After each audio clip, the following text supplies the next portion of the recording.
Hello friends, very good afternoon. Welcome to 25th September Daily Hindu News Analysis. So friends, ఈ వీడియోలో మనము 25th September Hindu news పేపర్లో publish అయినటువంటి important ఆర్టికల్స్ని both prelims and as well as mains పర్స్పెక్టివ్లో మనకి ఏ విధంగా అడుగుతారు అనేటువంటిది కూడా మనం ఇక్కడ డిస్కస్ చేయడం అయితే జరుగుతుందండి. Let us start the discussion. So before starting there was a small announcement from our LTX classes. As part of the Dasara offer మనం ఏంటి అని అంటే కనుక మన యాప్లో ప్రొవైడ్ చేసేటువంటి అన్ని కోర్సెస్ మీదన కూడా మీకు 20% ఆఫ్ అయితే కనుక ప్రొవైడ్ చేస్తున్నామండి.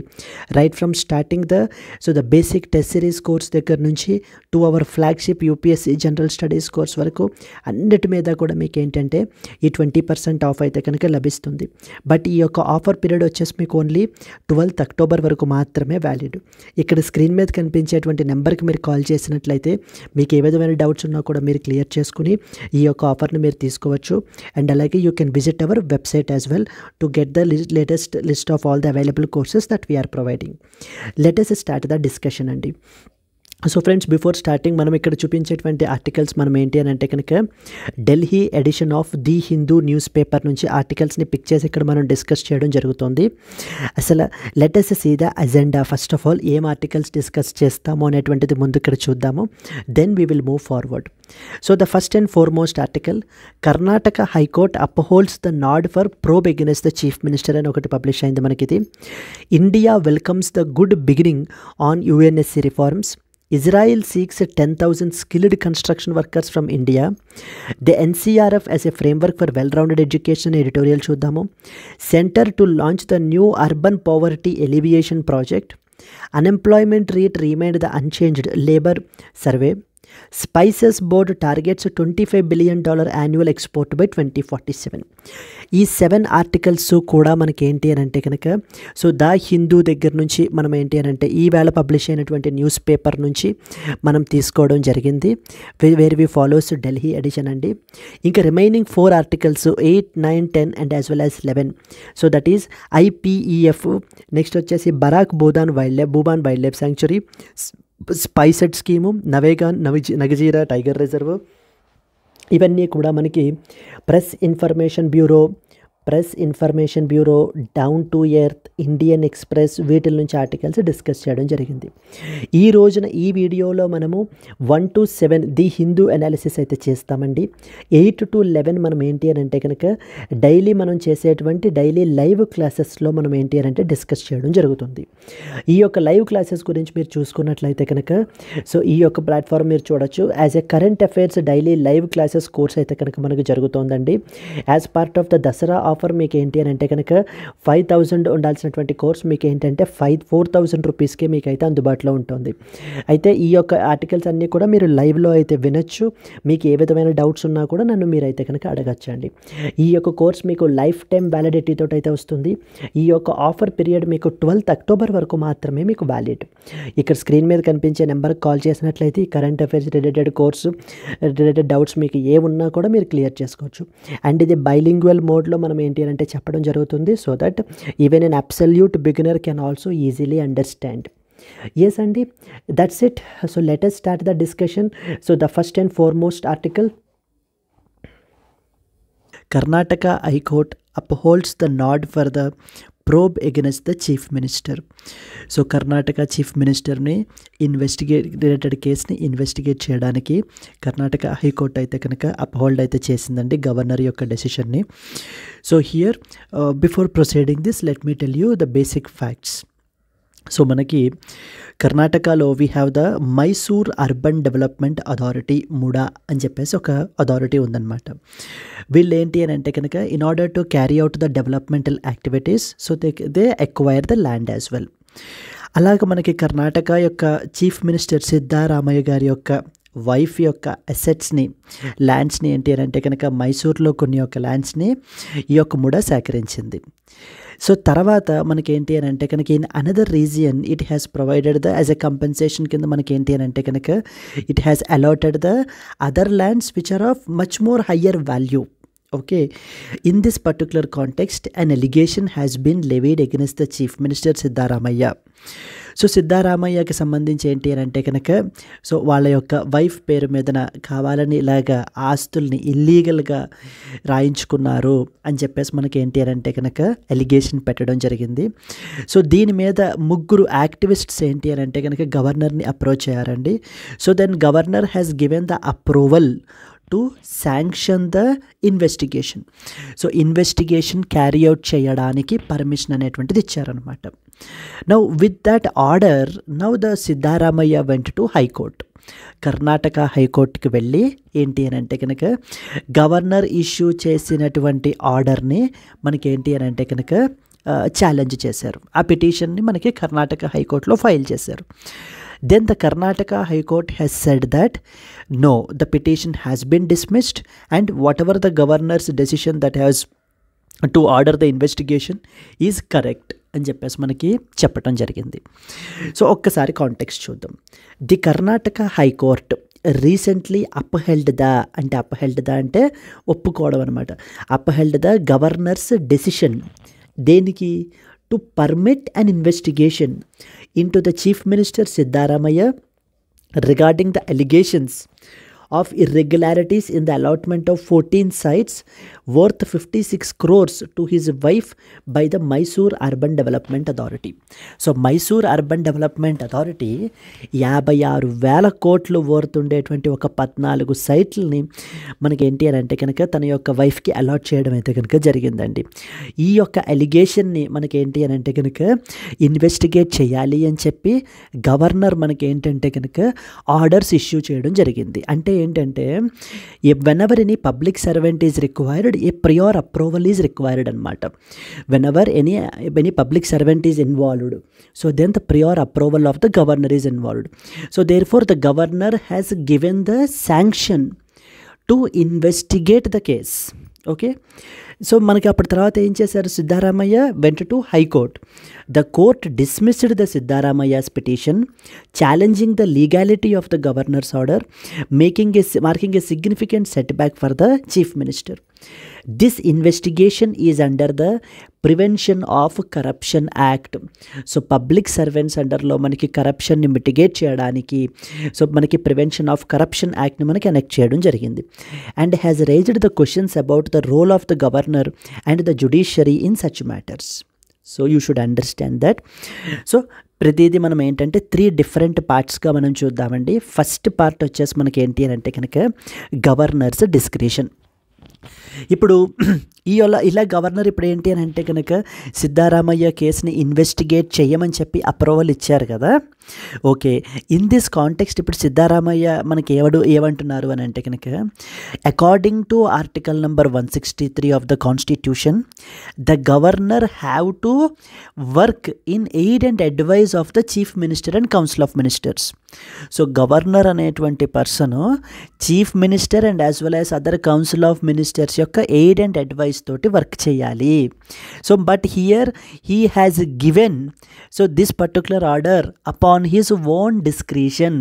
It is the violation of the constitution అని చెప్పి మనకి ఏంటంటే గవర్నర్ మీద హైకోర్టులో ఈ విధంగా ఎలిగేషన్ పెట్టడం జరిగింది. Then you should understand what exactly does article 163 say. So article 163 చూసే ముందు we have article number 74 of the constitution. So what does article 74 of the constitution? The president and the council of ministers. The president shall act in aid and advise of the council of ministers అని చెప్పేసి మనకు అక్కడ రాసి ఉంటుంది. State లెవెల్కి వచ్చేసరికి article number 163 ఏం చెప్తుంది అని అంటే కనుక the governor will act in aid and advise of the council of ministers అని చెప్తూనే governor enjoys a bit of discretion as well. So కొన్ని ఎక్సెప్షనల్ సర్కమ్స్టాన్సెస్లో సో ద గవర్నర్ ఏంటి అని అంటే కనుక తను సొంతంగా నిర్ణయాలు తీసుకోవచ్చు. అంతే తప్ప అస్తమాటు chief minister and the other council of మినిస్టర్స్ని కన్సల్ట్ చేయాల్సినటువంటి అవసరం లేదు. సో నౌ కోర్ట్ ఇదే మాట చెప్పిందనమాట సిద్ధారామయ్య యొక్క అలిగేషన్కి. ఏమని చెప్పారు? You should understand that the governor always need not to blindly follow the chief minister and as well as council of ministers.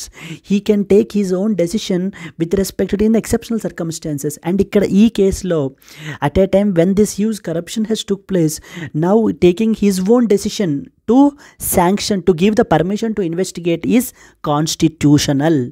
అందులో ఎటువంటి మిస్టేక్ లేదు అని చెప్పేసి ఫస్ట్ డైమెన్షన్ని అడ్రస్ చేశారండి. చూడండి, Article 163 of the Indian Constitution outlines that governor generally acts on the advice of the Council of Ministers.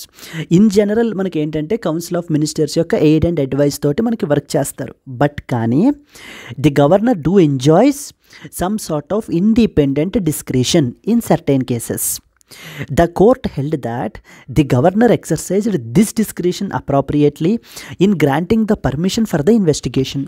Siddaramaiah యొక్క కేసుని investigate చేయడానికి ద గవర్నర్ తన యొక్క డిస్క్రిషనరీ పవర్ని ఉపయోగించి మనకి ఏంటి అని అంటే కనుక ఆ పర్మిషన్ ఇవ్వడం జరిగింది. Rejecting the argument that ministerial advice is necessary. ఇందులో కూడా కౌన్సిల్ ఆఫ్ మినిస్టర్స్ యొక్క అడ్వైజ్ ఉండాలి అనేటువంటి అవసరం లేదు.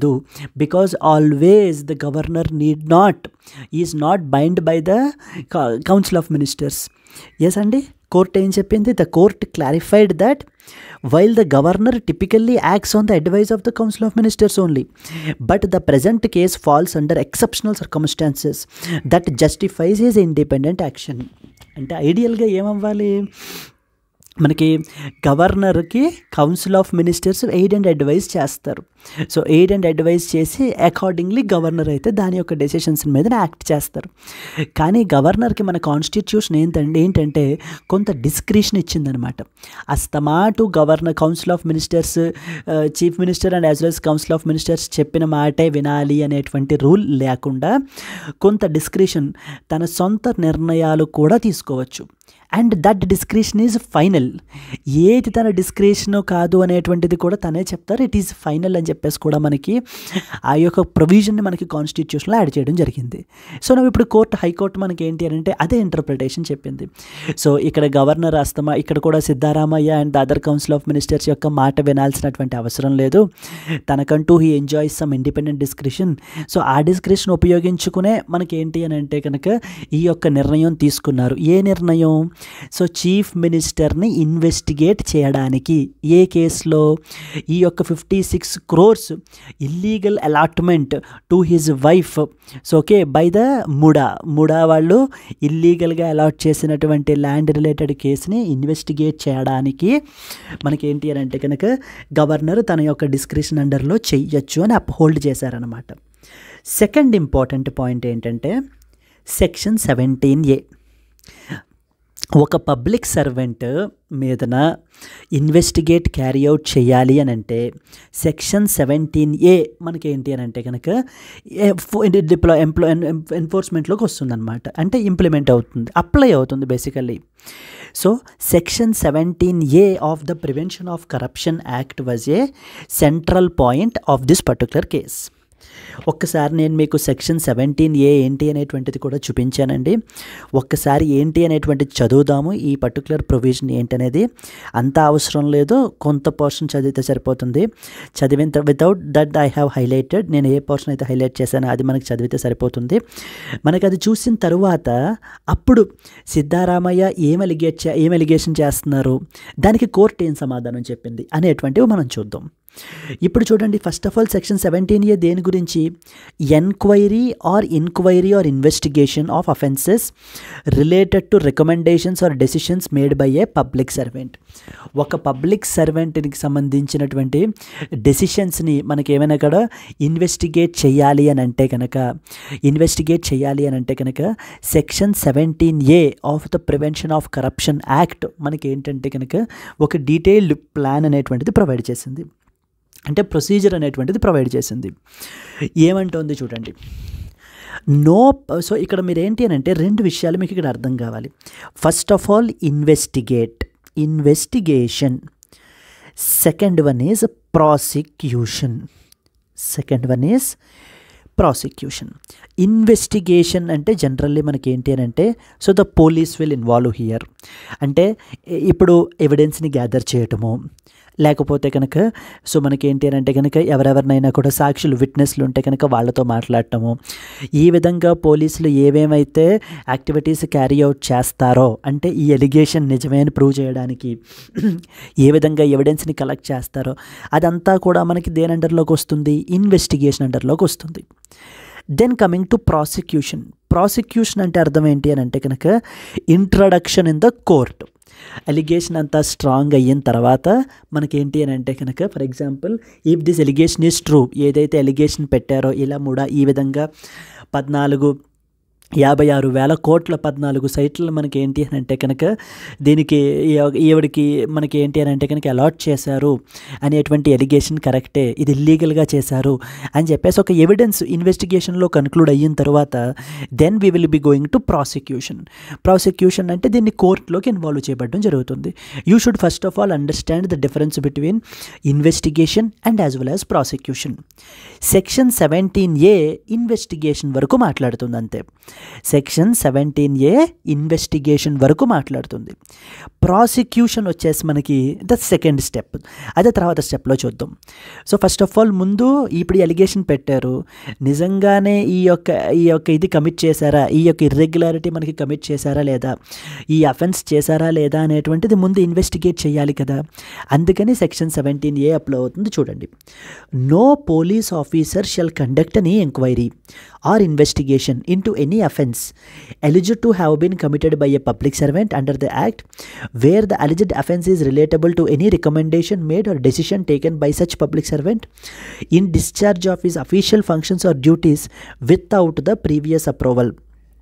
సో ఓకే, ఎవరో కూడా మనకి ఏంటి అని అంటే కనుక ఎనీ పబ్లిక్ సర్వెంట్ని ఒకవేళ ఇన్వెస్టిగేషన్ని క్యారీ అవుట్ చేయాల్సి వస్తే కనుక ఏ పోలీస్ ఆఫీసరో కూడా so okay should not carry out the investigation without the approval. Without the approval మనకి ఏంటి అని అంటే కనుక ఇన్వెస్టిగేషన్ని క్యారీ అవుట్ చెయ్యకూడదు అని చెప్పేసి మనకి ఏంటంటే చెప్పారనమాట. ఫస్ట్ పాయింట్ ఏంటి, with respect to union government, అంటే if that particular public servant is an employee of the union government then government యొక్క అప్రూవల్ తీసుకోవాలి, యూనియన్ గవర్నమెంట్ యొక్క అప్రూవల్ తీసుకోవాలి. సెకండ్ వన్, ఒకవేళ స్టేట్ గవర్నమెంట్ ఎంప్లాయీ అనుకోండి, ఆ కన్సర్న్డ్ స్టేట్ గవర్నమెంట్ యొక్క approval తీసుకోవాలి. థర్డ్ పాయింట్ చూడండి, in the case of any other person of the authority competent to remove from his office at the time when the offence was alleged to have been committed. ఇప్పుడు మనకి Karnataka chief minister is involved. Chief minister is basically comes under not the employee of the state government, he is the highest authority there in the state government.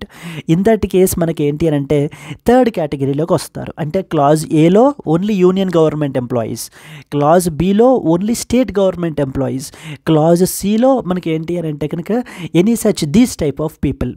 ఇప్పుడు మనకి any such other person అంటే మనకి ఏంటంటే since the head of the government of Karnataka the chief minister will come under this category.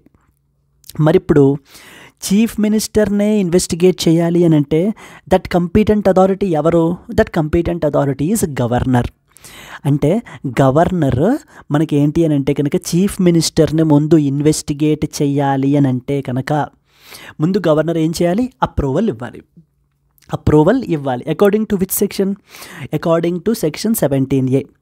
So according to section 17A, so the governor need to give the approval. So then only the police officers can do the investigation. Clear kadandi? అర్థమైంది కదా. ఇప్పుడు for example ఇప్పుడు పలానా స్టేట్లో ఇంకొక state ఉంది, for example let's say Bihar or say Tamil Nadu or any other XYZ state ఉందనుకోండి. ఆ పలానా స్టేట్ యొక్క చీఫ్ మినిస్టర్ మనకి ఇలాంటి కరప్షన్, ఇలాంటి ఇర్రెగ్యులారిటీస్ ఉన్నాయనుకోండి, సో డైరెక్ట్గా ఇన్వెస్టిగేట్ చేసేయచ్చా? నో. ఎవరు ఫస్ట్ ఆఫ్ ఆల్ ఎవరు అప్రూవల్ ఉండాలి? సో ఆ పలానా స్టేట్ యొక్క గవర్నర్ అప్రూవల్ అనేటువంటిది ఉండాలన్నమాట. గవర్నర్ ముందు అప్రూవ్ చేయాలి, ఇన్వెస్టిగేట్ చెయ్యండి అని ఒక పర్మిషన్ ఇవ్వాలి మనకి. సో ఓకేనా, ఆ పర్మిషన్ మనకి ఏంటంటే కనుక ఇక్కడ ఈ పర్టికులర్ క్లాజ్ యూస్ చేసి మొన్న మనకి ఏంటి అని అంటే కనుక గవర్నర్ ఈ యొక్క అప్రూవల్ని ఇవ్వడం జరిగింది. సో ఓకేనా అండి, ఇన్వెస్టిగేట్ చేయమని గవర్నర్ ఏంటి అని అంటే సెక్షన్ 17A.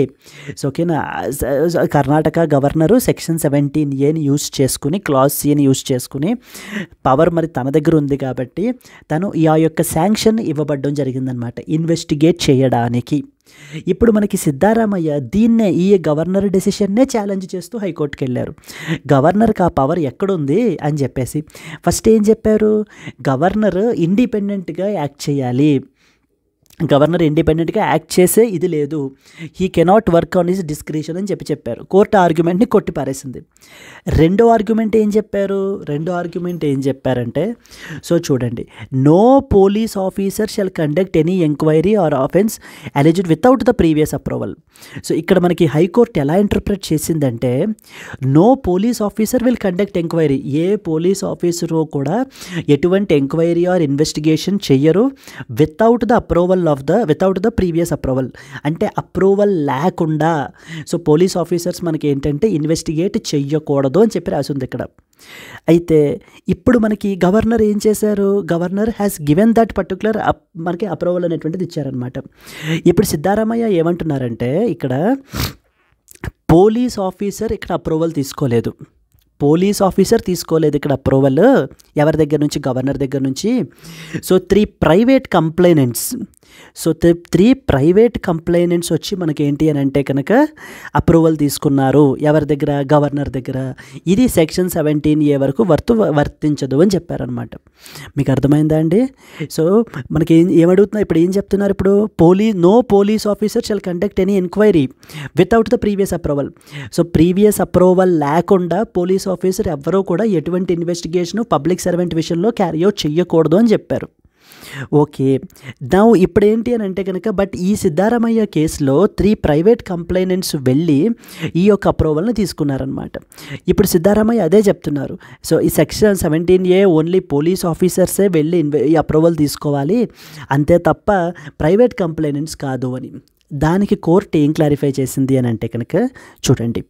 సో హైకోర్టు ఏ విధంగా క్లారిఫై చేసింది, the High Court rejected the Siddharamaya's argument that the governor's approval was unnecessary or that only a police officer could initiate the investigation. So police officer మనకి ఏంటి అని అంటే కనుక permission తీసుకుని, ఇదిగో ఇక్కడ రాశారు చూడండి, the court clarified that section 17A does not mandate that a police officer must seek the approval but allows for the other individuals. So does not mandate only a police officer approval తీసుకోవాల్సిన అవసరం లేదు. So ఎవరైనా కూడా approval తీసుకోవచ్చు, such as private complainant's to request the approval. So the governors approval for the investigation was deemed lawful. అంటే ఏంటంటే section 17A use చేసి పోలీసులు వెళ్ళి మనకి ఏంటి అని అంటే కనుక గవర్నర్ని అడగాలి, ఏమని, మేము ఈ పబ్లిక్ సర్వెంట్ విషయంలో ఇన్వెస్టిగేట్ చేస్తాము, ఎలిగేషన్స్ ఉన్నాయి, మాకు పర్మిషన్ ఇవ్వండి అని గవర్నర్ని అడగాలి. అంతే తప్ప ఎవరో బయట 3 వ్యక్తులు వచ్చి, ప్రైవేట్ కంప్లైనెంట్స్ వచ్చి సో గవర్నర్ని అప్రూవల్ అడుగుతాము అని అంటే అది సెక్షన్ 17A వరకు వర్తించదు అని చెప్తోంది. దానికి ఇప్పుడు హైకోర్టు ఎలా ఇంటర్ప్రెట్ చేసిందంటే కనుక, పోలీసులే వచ్చి అప్రూవల్ తీసుకోవాల్సినటువంటి అవసరం లేదు, ఎవరైనా ఈవెన్ ద ప్రైవేట్ కంప్లైనెంట్స్ కూడా వచ్చి అప్రూవల్ తీసుకోవచ్చు. సో ఇక్కడ విషయం ఏంటంటే ఎవరు అప్రూవల్ తీసుకున్నారన్నది కాదు, అప్రూవల్ తీసుకున్నారా లేదన్నది. సో అప్రూవల్ తీసుకున్నాకనే పోలీసులు ఇన్వెస్టిగేట్ చేస్తున్నారు. ఇక్కడ అది పోలీసులే వచ్చి అప్రూవల్ తీసుకోవాలి అనేటువంటి రూల్ ఏమీ కూడా సెక్షన్ 17A చెప్పట్లేదు. సో ద గవర్నర్ ఏంటి అని అంటే కనుక 3 యాక్టివిస్ట్స్ యొక్క upon request he has given the approval. So therefore section 17A is valid, section 17A clause C is valid అని చెప్పేసి మనకి సెకండ్ ఇంపార్టెంట్ ప్రొవిజన్ని మనకి ఏంటంటే క్లారిఫై చేస్తున్నారండి. సో ఫైనల్లీ థర్డ్ పాయింట్ వచ్చేసి మనకి ఏంటంటే section 218 of the Bharatiya Nagarik Suraksha Samhita. So ఇది మనకి ఏం చెప్తుంది అని అంటే కనుక ప్రాసిక్యూషన్ గురించి మాట్లాడుతుంది. నేను మీకు ఇందాక చెప్పాను కదా, ప్రాసిక్యూషన్ గురించి మాట్లాడుతుంది. ఇది సెక్షన్ 17A వచ్చేసి ఇన్వెస్టిగేషన్ గురించి మాట్లాడుతుంది. ఇన్వెస్టిగేషన్, దెన్ నెక్స్ట్ వన్ వచ్చేసి ప్రాసిక్యూషన్. సో ప్రాసిక్యూషన్ విషయానికి వస్తే ఇప్పుడు మనకి ఏంటి అని అంటే కనుక ఇప్పుడు ఏం చెప్పారంటే గవర్నర్ యొక్క ఆర్డర్ అనేటువంటిది, the high court clarified that governors approval in the case was strictly for investigation under section 17A and it does not extend to prosecution under section 218. Therefore, the court ruled that the governor's order should be seen as limited to investigation approval, not as granting the sanction for prosecution. Very very important point అండి, జాగ్రత్తగా గమనించండి. So first ఏం చేయాలి, ఇప్పుడు ఎవరి మీదన్నా for example ఒక particular వ్యక్తి ఉన్నారండి. సో ఏదో మర్డర్ చేశారు అని చెప్పేసి ఒక ఎలిగేషన్ ఉంది. మరి మర్డర్ చేశారని చెప్పేసి ఎలిగేషన్ ఉన్నప్పుడు ముందు ఏం చేయాలి, ఇన్వెస్టిగేట్ చేయాలి. అంటే నిజంగానే ఆ పర్టికులర్ వ్యక్తి మర్డర్ చేశాడా అని ఆ యొక్క సైట్కి వెళ్ళటము, ఒకవేళ వెపన్స్ ఏమైనా ఉంటే రీస్టోర్ చేసుకోవటము. సో ఇవన్నీ కూడా మనకి ఏంటంటే అక్కడ చుట్టుపక్కల వాళ్ళు ఎవరైనా చూసారా అని చెప్పేసి అడగడము, ఆ టైంలో ఈ వ్యక్తి ఎక్కడున్నాడు అని చూడడము. సో ఓకే, ఎనీ కాల్స్ ఏమైనా ఉన్నాయా అనేటువంటి చూడడము. ఇలా ఈ విధంగా మనం ఏం చేస్తాం, పోలీసులు ఏం చేస్తారు, ఫస్ట్ ఇన్వెస్టిగేట్ చేస్తారు. ఇదంతా అయిపోయిన తర్వాత ఒక డీటెయిల్డ్ రిపోర్ట్ని తయారు చేసి ఎస్ ఈ పర్టికులర్ పర్సనే మర్డర్ చేశాడు అని చెప్పేసి ఒక కన్క్లూజన్కి వస్తారు. ఇప్పుడు ఆ ఎవిడెన్స్లన్నింటినీ పట్టుకుని ఏం చేయాలి, కోర్టుకు వెళ్ళాలి. కోర్టులో కేస్ ఫైల్ చేస్తారు. అంటే that is prosecution. So first step is investigation, second step is prosecution. ఇక్కడ కూడా మనకి అలాగే ఎనీ పబ్లిక్ సర్వెంట్ మనకి ఏంటి అని అంటే కనుక ఏదైనా అఫెన్స్ కమిట్ చేసినప్పుడు ప్రివెన్షన్ ఆఫ్ కరప్షన్ యాక్ట్ అండర్లో ముందు ఇన్వెస్టిగేట్ చేయాలి. ఆ తర్వాత ద భారతీయ నాగరిక సురక్ష సంహిత అండర్లో మనకి ఏంటంటే ప్రాసిక్యూట్ చేయాలి. సో ఇన్వెస్టిగేట్ చేయడానికి section 17A of the Prevention of Corruption act, prosecute చేయడానికి section 218 of the Bharatiya Nagarik Suraksha Samhita. Yes, ఇప్పుడు కోర్టు ఈ విషయంలో ఏం చెప్తోందంటే గవర్నరు పర్మిషన్ ఇచ్చారు కదా, కానీ ఆ పర్మిషన్ ఓన్లీ ఫర్ ఇన్వెస్టిగేషన్ వరకు మాత్రమే. అంటే సెక్షన్ 17A వరకు మాత్రమే ముందు పర్మిషన్ ఇచ్చారు. ఎందుకంటే first of all it has to be established right, నిజంగా ఇర్రెగ్యులారిటీ జరిగింది అని ముందు ఇన్వెస్టిగేషన్ కంక్లూడ్ చేసి ఆ యొక్క డీటెయిల్డ్ రిపోర్ట్ అది సబ్మిట్ చేశాక అప్పుడు నిజంగా అది ప్రాసిక్యూషన్కి వెళ్ళాలా వద్దా అనేటువంటిది అప్పుడు తేలుద్దాం. సో ఇప్పుడు కాదు, అప్పుడు మరలా కావాలంటే అప్పుడు మళ్ళీ ఇంకొక శాంక్షన్, మళ్ళీ ఇంకొక పర్మిషన్ అనేటువంటిది ఇవ్వాలి ఫర్ ప్రాసిక్యూషన్. అంతే తప్ప ఇప్పుడు ఇష్యూ చేసినటువంటి ఆర్డర్ ఓన్లీ ఫర్ ఇన్వెస్టిగేషన్కే వర్తిస్తుంది. ముందు వెళ్ళి మీరు ఇన్వెస్టిగేట్ చేయండి. సో ఇన్వెస్టిగేట్ చేసి కంప్లీట్లీ ఒక డీటెయిల్డ్ రిపోర్ట్ తీసుకుని రండి. సో తీసుకుని వచ్చిన తర్వాత then governor will give the permission for prosecution. So then you introduce in the court. అది that is what is the procedure అని చెప్పి మనకి ఏంటి అంటే కనుక హైకోర్టు క్లారిఫై చేసిందండి. సో త్రీ డిఫరెంట్ ఆస్పెక్ట్స్ అండి, చాలా సింపుల్ పాయింట్స్ అసలు ఇది ఈ యొక్క కేసు అంతా కూడా కంప్లీట్లీ. ఓకేనా, ఇంకొకసారి నేను మళ్ళీ చెప్పేస్తాను, మీకు క్లియర్ అయిపోతుంది అప్పుడు. సో ఫస్ట్ చూడండి, మనకి public servant of Karnataka is involved here. Okay, so in doing some irregularity, some allegation అయితే కనుక పెట్టబడడం జరిగింది. మరి ఎనీ పబ్లిక్ సర్వెంట్ ఒకవేళ ఇన్వాల్వ్ అయినప్పుడు ఇప్పుడు మనకి ఏంటి అని అంటే కనుక సో గవర్నర్ ఏం చేశారు, వీళ్ళని ఇన్వెస్టిగేట్ చెయ్యమని చెప్పి పర్మిషన్ ఇచ్చారు, అంటే అప్రూవల్ ఇచ్చారనమాట. ఆ పర్మిషన్ ఎవరు ముందు రిక్వెస్ట్ పెట్టారు, 3 కంప్లైనెంట్స్, ప్రైవేట్ కంప్లైనెంట్స్ రిక్వెస్ట్ పెట్టారు గవర్నర్కి. అప్పుడు గవర్నర్ ఏంటి అని అంటే కనుక సో పర్మిషన్ తీసుకోండి, పోలీసులు ఇన్వెస్టిగేట్ చేయమనండి అని చెప్పారు. ఇప్పుడు కర్ణాటక చీఫ్ మినిస్టర్ సిద్ధారామయ్య ఏం చేశారు, హైకోర్టుకు పరిగెత్తుకుంటూ వెళ్ళి అక్కడ పిటిషన్ ఫైల్ చేశారు. యావని, గవర్నర్ డెసిషన్ తప్పు, సో ఇది గవర్నర్ డెసిషన్ని కొట్టిపారేయండి అని హైకోర్టులో పిటిషన్ వేశారు. ఏంటంటే ఆర్గ్యుమెంట్స్, సో సిద్ధారామయ్య ఏం చెప్తున్నారు, ఫస్ట్ ఇంపార్టెంట్ ఆర్గ్యుమెంట్, అక్కడ గవర్నర్ డెసిషన్ తీసుకున్నారు. గవర్నర్ అనేటువంటి ఆయన constitutional body, article number 163 of the constitution ప్రకారంగా మనకి ఏంటి అని అంటే he has to work upon the aid and advise of the council of ministers. తన యొక్క కౌన్సిల్ ఆఫ్ మినిస్టర్స్ యొక్క ఎయిడ్ అండ్ అడ్వైజ్ తీసుకుని తను ఏంటంటే వర్క్ చేయాలి. ఇక్కడ మాత్రం మమ్మల్ని కన్సల్ట్ చేయకుండా, మా యొక్క ఎయిడ్ అండ్ అడ్వైజ్ లేకుండా తన యొక్క ఆర్డర్ని ఇష్యూ చేశారు, పర్మిషన్ ఇచ్చేశారు ఇన్వెస్టిగేషన్ చేయడానికి. ఇది ఎంత మాత్రమో కాన్స్టిట్యూషనల్ కాదు, కాబట్టి గవర్నర్ ఆర్డర్ని కొట్టిపారేయండి, గవర్నర్ ఇచ్చినటువంటి పర్మిషన్ని కొట్టిపారేయండి అని చెప్పి మనకి ఏంటి అని అంటే కనుక సిద్ధారామయ్య హైకోర్టులో తన యొక్క ఆర్గ్యుమెంట్ని చెప్పడం జరిగింది. సో కర్ణాటక హైకోర్టు ఏం చెప్పింది అప్పుడు? సో ఆర్టికల్ 163 మీరు సగమే చదివారు, ఆ మిగతాది కూడా చూడండి. ఏంటి ఆ మిగతాది? So the governor shall act on aid and advise of the council of ministers. నిజమే, బట్ కానీ in exceptional circumstances he can work upon his discretion, he can act upon his discretion. తన యొక్క డిస్క్రిషన్ మీద తను ఏంటి అని అంటే కనుక డెసిషన్స్ని తీసుకోవచ్చు. అస్తమాటు మనకి chief minister and council of ministers యొక్క డెసిషన్స్ని పాటించాల్సిన అవసరం లేదు. కాబట్టి ఈ కేసు కూడా ఈ డెసిషన్ కూడా అలాంటి ఒక ఎక్సెప్షనల్ సర్కమ్స్టాన్స్ కేటగిరీ అండర్లోకి వస్తుంది. సో కాబట్టి గవర్నర్ ఇచ్చిన ఆర్డర్ తప్పేమీ కాదు, ఇట్ ఈజ్ కాన్స్టిట్యూషనల్లీ వ్యాలిడ్ అని చెప్పి ఫస్ట్ పాయింట్ చెప్పారనమాట.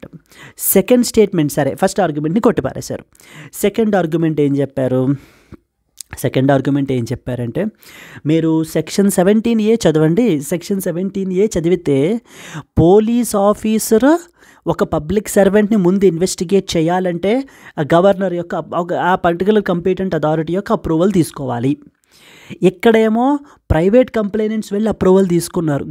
అసలు actually 17A police officer approval తీసుకోవాలి, అంతే తప్ప ప్రైవేట్ కంప్లైనెంట్స్ అప్రూవల్ తీసుకోవడం ఏంటి, అప్పుడు గవర్నర్ దానికి మనకి పర్మిషన్ ఇవ్వడం ఏంటి అనేటువంటిది కూడా ఆర్గ్యూ చేశారనమాట సెక్షన్ 17A ప్రకారంగా. అప్పుడు హైకోర్టు ఏం చెప్పిందంటే, సో ఇప్పుడు మీరు చూడాల్సిన విషయం ఏంటంటే 17Aలో ఎక్కడా కూడా పోలీస్ ఆఫీసర్సే వెళ్ళి అప్రూవల్ తీసుకోవాలి అని లేదు. Police officers will not investigate without approval. So approval police ఆఫీసర్సే తీసుకోవాలి అని చెప్పి సెక్షన్ 17Aలో చెప్పలేదు. Okay, even private complainants can also take the approval and with that approval police can investigate. So పోలీసులు ఏంటి అని అంటే కనుక ప్రైవేట్ కంప్లైనెంట్స్ యొక్క అప్రూవల్ని బేస్ చేసుకుని they can carry out the investigation, అంతే తప్ప అస్తమాటు పోలీస్ ఆఫీసర్సే ఇన్వెస్టిగేట్ చేసుకోవాల్సినటువంటి మ్యాండేటరీ ప్రొవిజన్ ఏమీ లేదు. ఓకే అని చెప్పి సెకండ్ ఆర్గ్యుమెంట్ని కూడా కొట్టిపారేశారండి. And that finally the third one ఏం చెప్పారంటే కనుక ఎవరైతే ఈ గవర్నర్ ఏదైతే మనకి ఈ యొక్క ఇన్వెస్టిగేషన్కి ఆర్డర్ ఇచ్చారో, అది మీకు 2 పాయింట్లు చెప్పాను కదా, investigation and as well as prosecution అని 2 ఉంటాయని. మనము మర్డర్ని ఎగ్జాంపుల్గా తీసుకుని కూడా మనం చూడడం జరిగింది. అలా ఇన్వెస్టిగేషన్ అంటే సో ముందు పోలీస్ ఆఫీసర్స్ ఎవిడెన్స్ అది గ్యాదర్ చేయడము, ఈ విట్నెస్ని కలవడము, వాళ్ళ చేత మాట్లాడటము, అవన్నీ కూడా అనమాట. అవన్నీ మనకి సో చేయడం జరుగుతుంది. ప్రాసిక్యూషన్ అంటే వన్స్ ఒక్కసారి మనకి ఏంటి అని అంటే ఒక డీటెయిల్డ్ రిపోర్ట్ రెడీ అయిపోయిన తర్వాత స్ట్రాంగ్ ఎవిడెన్స్ ఉంది అని చెప్పేసి పోలీస్ నమ్మినప్పుడు దాన్ని కోర్టులో ఇంట్రడ్యూస్ చేస్తారు. ఇంకా అక్కడి నుంచి మనకి ఏంటంటే ప్రాసిక్యూషన్ ట్రిగ్గర్ అవుతుందన్నమాట. అక్కడి నుంచి మనం ఏంటంటే ప్రాసిక్యూషన్ అంటాం. కోర్టులోకి వెళ్ళిపోయిన తర్వాత ఇంకా process the moment it got introduced in the court it is known as prosecution. So till it is in the court of the పోలీసుల యొక్క ఇదిలోనే ఉన్నప్పుడు మనకి ఏంటంటే కనుక బాల్ అనేటువంటిది పోలీసుల అండర్లోనే ఉన్నప్పుడు that is investigation. Yes, so ఇప్పుడు హైకోర్టు ఏం చెప్పిందంటే గవర్నర్ ఇష్యూ చేసినటువంటి పర్మిషను ఓన్లీ ఇన్వెస్టిగేషన్ వరకు మాత్రమే వర్తిస్తుంది. అంటే పోలీసులు ఇన్వెస్టిగేట్ చేయడం వరకు మాత్రమే వర్తిస్తుంది. So let the police do investigate first ఇన్వెస్టిగేషన్ని చేసి నిజంగానే ఎలిగేషన్ ఉంది అని చెప్పి ముందు ప్రూవ్ చేయమనండి, ముందు ఎవిడెన్స్ని తీసుకురమ్మనమనండి, ఫస్ట్ ఆఫ్ ఆల్ ఇన్వెస్టిగేట్ చేయమనండి. సో చేసిన తరువాత అప్పుడు ప్రాసిక్యూట్ చేయడానికి కావాలంటే the governor will issue one more order. అంతే తప్ప మనకి ఏంటి అని అంటే ఇప్పుడు ఇష్యూ చేసినటువంటి ఆర్డర్ మనకి only for investigation and does not extend to prosecution అని చెప్పేసి మనకైతే చెప్పారండి. Clear, right? So any public servant విషయానికి వచ్చినప్పుడు మనకి ఇదే వర్తిస్తుంది అనమాట.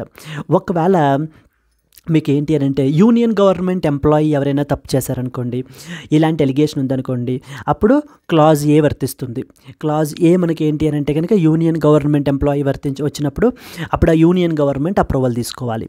క్లాజ్ బి ఏదైనా స్టేట్ గవర్నమెంట్ ఎంప్లాయీ ఎవరైనా తప్పు చేశారనుకోండి, ఆ తర్వాత వాళ్ళ యొక్క అప్రూవల్ స్టేట్ గవర్నమెంట్ యొక్క అప్రూవల్ తీసుకోవాలి. పాయింట్ నెంబర్ 3, ఈ విధంగా the heads any other person like the chief minister లాంటి వాళ్ళే ఇన్వాల్వ్ అయ్యారనుకోండి, సో దాన్ని అప్పుడు క్లాజ్ సి వర్తిస్తుంది.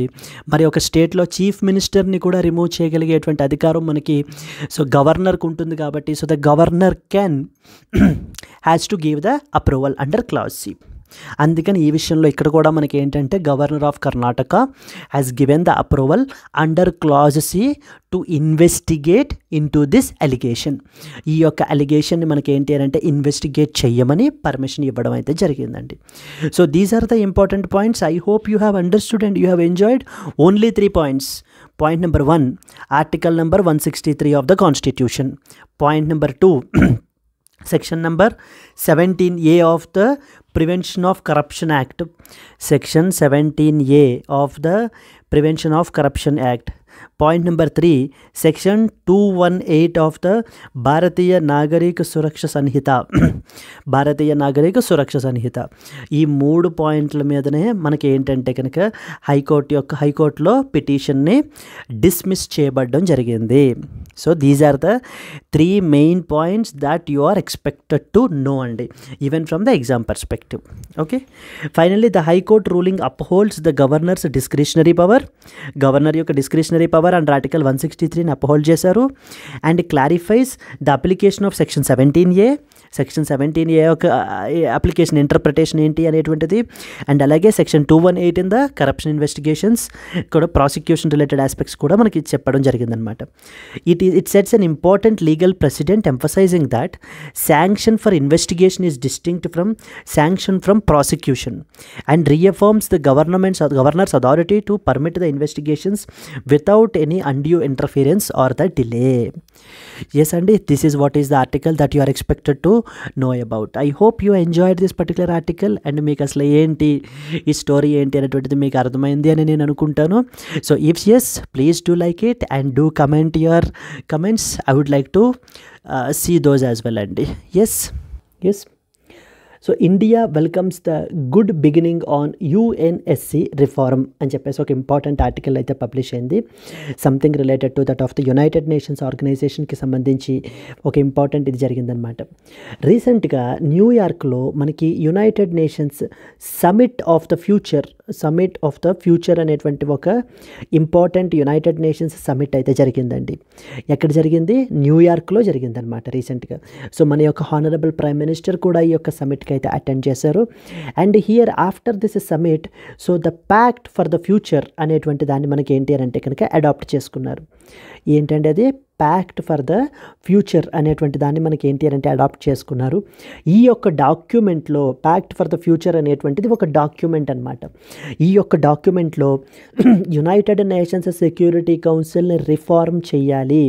There is an urgent need to reform the United Nations Security Council అని చెప్పేసి మనకి ఏంటి అంటే because and even the under represented regions ఏవైతే ఉన్నాయో అవన్నీ కూడా మనకి ఇందులో రిప్రజెంట్ అవ్వాలి. సో దానికి తగ్గట్టు రిఫార్మ్స్ని క్యారీ అవుట్ చేయాలి అని చెప్పేసి మనకి ఈ యొక్క డాక్యుమెంట్లో మెన్షన్ చేయడం అయితే జరిగింది. So now this particular paragraph in the United Nations document is very, very significant because for the very first time in the UN document itself they have admitted that yes, there need to be the reforms which need to be carried out with respect to that of the Security Council. ఈ రోజున మీరు security council తీసుకుంటే కనుక just only 15 members మాత్రమే ఉన్నారు. అంటే 1945లో మనకి ఎప్పుడైతే యునైటెడ్ నేషన్స్ ఎస్టాబ్లిష్ అయిందో after signing the United nations charter అదే 15 మంది 10 మెంబర్స్ అయితే చేంజ్ అయ్యారు కానీ అదే 15 మంది మెంబర్స్ మాత్రమే ఈ రోజుకి కూడా మనకు ఉన్నారు. So that means I mean to say that the number of countries అండి. సో 10 పర్మనెంట్ మెంబర్స్ ఉంటారు, 10 నాన్ పర్మనెంట్ మెంబర్స్ ఉంటారు, 5 పర్మనెంట్ మెంబర్స్ ఉంటారనమాట. అయితే ఇంతే రిప్రజెంటేషన్ ఉంది తప్ప సో ద రిమైనింగ్ రీజియన్స్ యొక్క రిప్రజెంటేషన్ అనేటువంటిది లేదు. సో ప్రతిసారి మనం in every platform so we use to argue, we use to raise this particular issue that United Nation Security Council have to be reformed because it is not fit for the purposes in 21st century. ఇప్పుడు మనకున్న 21st centuryలో ఉన్నటువంటి ప్రాబ్లమ్స్ని solve చేయడానికి ఇంత small body మనకి ఏంటి అని అంటే సరిపోదు. More representation is required in this particular body అని మనం మనం ఏంటి అంటే రైజ్ చేస్తూనే ఉన్నాము. అండ్ అలాగే India deserves to be a permanent member in the United Nations Security Council అని కూడా మనం చెప్పుకొని వస్తున్నాం అనమాట.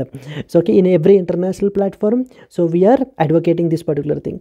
ఇన్ దిస్ కాంటెక్స్ట్ ఇప్పుడు రీసెంట్గా మనకి ఎందుకు న్యూస్లో ఉందిదంటే UN Summit of the Future అని చెప్పి మనకి రీసెంట్గా సమిట్ జరిగింది. ఈ యొక్క సమిట్లో Pact of the for the Future అనేటువంటి డాక్యుమెంట్ని మనకి అడాప్ట్ చేసుకున్నారండి. ప్యాక్ట్ ఫర్ ద ఫ్యూచర్ అనేటువంటి డాక్యుమెంట్ని మనకి ఏంటి అని అంటే కనుక అడాప్ట్ అయితే చేసుకోవడం జరిగిందనమాట.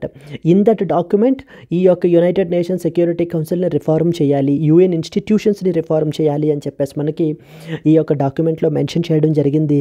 Now India has taken this as N A positive thing where we feel that definitely it is a good beginning అని చెప్పేసి మనం ఏంటి అని అంటే చెప్తున్నారనమాట. అదే రాశారు చూడండి ఇక్కడ, India welcomes the good beginning on United Nations Security council reforms అని.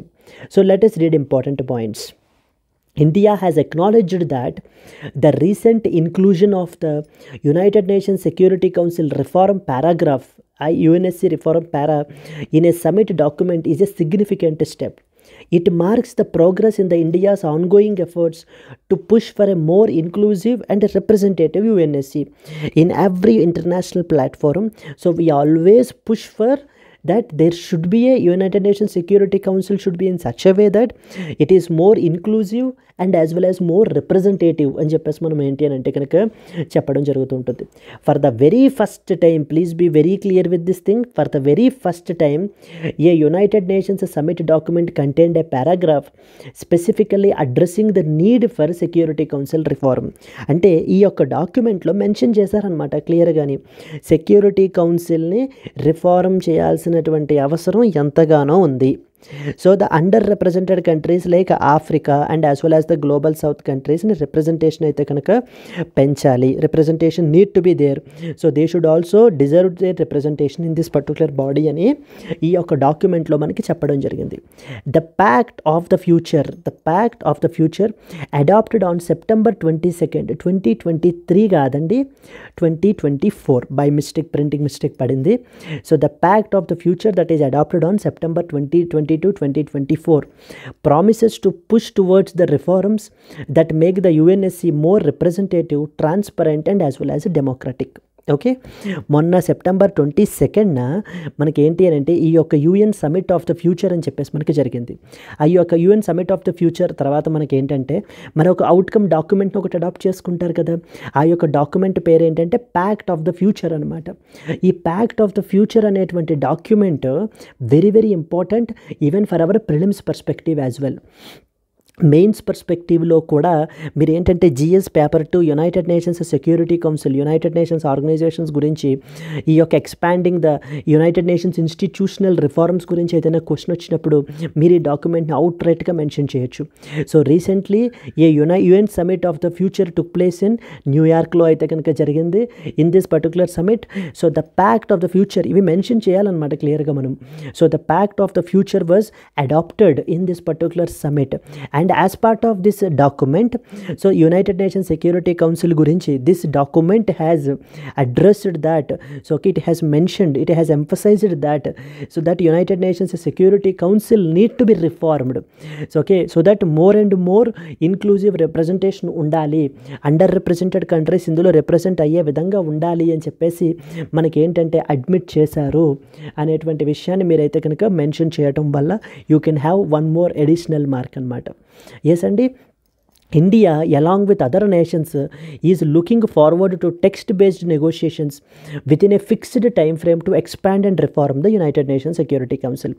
ఈ యొక్క UNSC యొక్క reforms with in the fixed time ఫ్రేమ్లో మనం ఏంటి అని అంటే కనుక ఈ రిఫార్మ్స్ని క్యారీ అవుట్ చేయాలి అని చెప్పేసి మనకైతే చెప్తున్నారు. అండ్ అలాగనే మన యొక్క foreign secretary so Vikram Misri expressed the optimism that calling this step as a very good beginning అని చెప్పేసి చెప్తున్నారనమాట. He pointed out that this is the very first time that a UN document has recognized the urgency of UNSC reforms focusing on making it more inclusive and as well as effective. So even the foreign secretary of our country, Vikram Misri, is also expressing the optimism that the United Nations document itself has admitted that so Security Council need to be reformed అని చెప్పేసి మనకి so చెప్పడం జరుగుతుందన్నమాట. Focus on ఇన్క్లూజివిటీ and representation. So ఇప్పుడు డాక్యుమెంట్లో ఎగ్జాక్ట్గా మనకి ఏం రాశారనేటువంటిది మీకు ఇక్కడ మెన్షన్ చేస్తున్నారు. The document emphasised that the need to address the under representation of certain regions like Africa, Asia Pacific, Latin America and as well as the Caribbean. The goal is to ensure these regions have a stronger voice in the Security Council, reflecting the today's global realities. So ఈ రోజున ఉన్నటువంటి global realities 21st సెంచరీలో ఉన్నటువంటి global రియాలిటీస్ని reflect అవుతూ మనకి ఏంటి అని అంటే కనుక so they should have a so these regions should have a strong voice in this particular council అని చెప్పేసి మనకి చెప్పడం జరుగుతుందండి. So this is what is the context and this is what is the new item. United Nations అనేటువంటిది మనకి ఏంటి అని అంటే కనుక doing its best, but however so there are lot many improvement areas అనమాట. పొటెన్షియల్ ఇంప్రూవ్మెంట్ ఏరియాస్ అయితే కనుక ఉన్నాయి. సో ఇన్స్టిట్యూషనల్ రిఫార్మ్స్ అనేటువంటివి క్యారీ అవుట్ చేయాలి. దాంట్లో first and foremost is United Nations Security Council. United Nations Security Council reforming అనేటువంటిది so way back ఎప్పటి నుంచో ఉంటున్నటువంటి డిమాండే అనమాట. But for the very first time మనకి even the UN document itself has also admitted that there is an urgent need to reform the Security Council అని చెప్పేసి మనకి ఈ యొక్క UN document known as Pact of the Future మనకి straight అవే ప్రిలిమినరీలో కూడా మనకు అడుగుతూ ఉంటారండి. Consider the following statements about UN Summit of the future, లేకపోతే కనుక ప్యాక్ట్ ఆఫ్ ద ఫ్యూచర్ అని చెప్పేసి రీసెంట్గా న్యూస్లో ఉంది. ఎవరు అడాప్ట్ చేసుకున్నారు? Like A United Nations, B European Union, C G7 group of nations, D G20, ఇలా రకరకాలటువంటి క్వశ్చన్స్ అయితే మనకి ఇస్తూ ఉంటారు. And this is very very significant summit అనమాట మనకి. Yes, now let us move forward and read some basic background about the United Nations Security Council. United Nations Security కౌన్సిల్కి సంబంధించినటువంటి బేసిక్ బ్యాక్గ్రౌండ్ మీరు చూసినట్లయితే కనుక it is a key body within the United nations which is responsible for maintaining the international peace and as well as security. United Nations Security Council యొక్క main responsibility ఏంటి అని అంటే కనుక ప్రపంచం మొత్తం మీద international peace and as well as సెక్యూరిటీని maintain చేసేటువంటి రెస్పాన్సిబిలిటీ మనకి యునైటెడ్ నేషన్స్ సెక్యూరిటీ కౌన్సిల్ అండర్లో ఉందండి. యునైటెడ్ నేషన్స్ సెక్యూరిటీ కౌన్సిల్లో మనకి 15 మంది మెంబర్ నేషన్స్ ఉంటారు. అయితే 15 మందిలో 5 పర్మనెంట్ మెంబర్సు, 10 మంది నాన్ పర్మనెంట్ మెంబర్స్ అండి. 5 పర్మనెంట్ మెంబర్స్ ఎవరెవరు? China, France, Russia, UK and United States of America.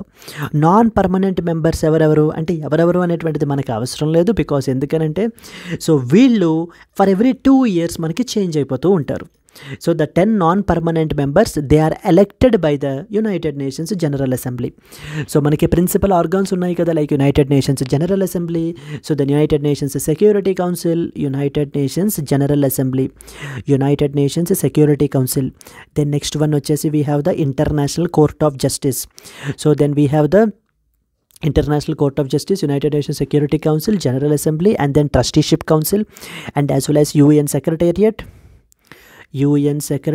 and then we have the ECOSOC, Economic and as well as the Social Council. And okay, Economic and as well as Social Council, United Nations Secretariat, International Court of Justice, United Nations Security Council, United Nations General Assembly. And apart from that there is one more that is known as trusteeship council. ఈ యొక్క trusteeship council ఇప్పుడు మనకి యాక్టివ్లో అయితే కనుక లేదు. So okay, these are the main principal organs of United Nations. దాంట్లో మనకి security council తీసుకుంటే కనుక సో 15 మంది మెంబర్ నేషన్స్ అయితే ఉంటారు. మీకు ఆల్రెడీ తెలిసిన విషయం ఏది, 5 పర్మనెంట్ మెంబర్స్ ఉంటారు అని చెప్పేసి, 10 నాన్ పర్మనెంట్ మెంబర్స్ ఉంటారు. Non permanent meaning there by so they will always replace, అంటే 2 yearsకి ఒకసారి వాళ్ళు మారిపోతూ ఉంటారనమాట. సో ఆ యొక్క 10 నాన్ పర్మనెంట్ మెంబర్స్ని ఎవరు ఎలక్ట్ చేసుకుంటారు? యునైటెడ్ నేషన్స్ జనరల్ అసెంబ్లీ అయితే కనుక ఎలక్ట్ చేసుకుంటారు. So each member has 1 vote, but కానీ permanent members enjoys something called as special veto power అనేటువంటిది ఉంటుంది వీళ్ళకి, allowing them to block any substantiative resolution. Any రెజల్యూషన్ని వీళ్ళు ఏంటి అని అంటే కనుక బ్లాక్ చేయగలిగేటువంటి పవర్ వీళ్ళకైతే కనుక ఉండడం అయితే జరుగుతుందండి. So that veto power is very very important అనమాట మనకి అది. Okay, coming to that of the non permanent members, these members are chosen to represent different regions, ensuring a balance of global perspectives. They serve for a period of 2 years and they play a role in discussion, but they do not have the veto power. Non-permanent members ki veto power undadu, only permanent members ki మాత్రమే veto power అనేటువంటిది ఉంటుంది. And coming to that of the headquarters, మనకి United Nations Security Council is headquartered in New York అండి. And United Nations Security Council has many powers like peacekeeping operations ని పెట్టడానికి, international sanctions impose చేయడానికి, military action ఒకవేళ authorise చేయాలి అంటే military action authorise చేయడానికి, calling for a peaceful resolution of the conflicts. So these are some of the important powers of the United Nations Security Council. UNSC as such is a very important topic from the మనకి both prelims and as well as mains perspective అడుగుతారు. ప్రిలిమ్స్లో particularly ఈ UN Summit of the Future and as well as the Pact of the Future అనేటువంటి వాటిలో మనకి ఖచ్చితంగా అడిగే అవకాశాలు చాలా ఉంటాయి. So please try to revise it అండి. The inclusion of UNSC reform in the Pact of the Future is a historic step towards addressing the imbalance in the global representation. India and other nations are seeing this as a long awaited breakthrough, moving towards a more inclusive and an effective Security Council. So there should be an inclusive and as well as an effective Security Council, because that council which suit the purpose of the 21st century అయితే అనేటువంటి aspects ఇక్కడ మనం అర్థం చేసుకోవాలి. Very important article మనకి. Now let us move forward to the another article. yes అండి. So before going to that friends, there was another announcement from our LTX classes. మన యొక్క flagship general studies prelims cum mains course మీకు live plus recorded classes అయితే వస్తాయి.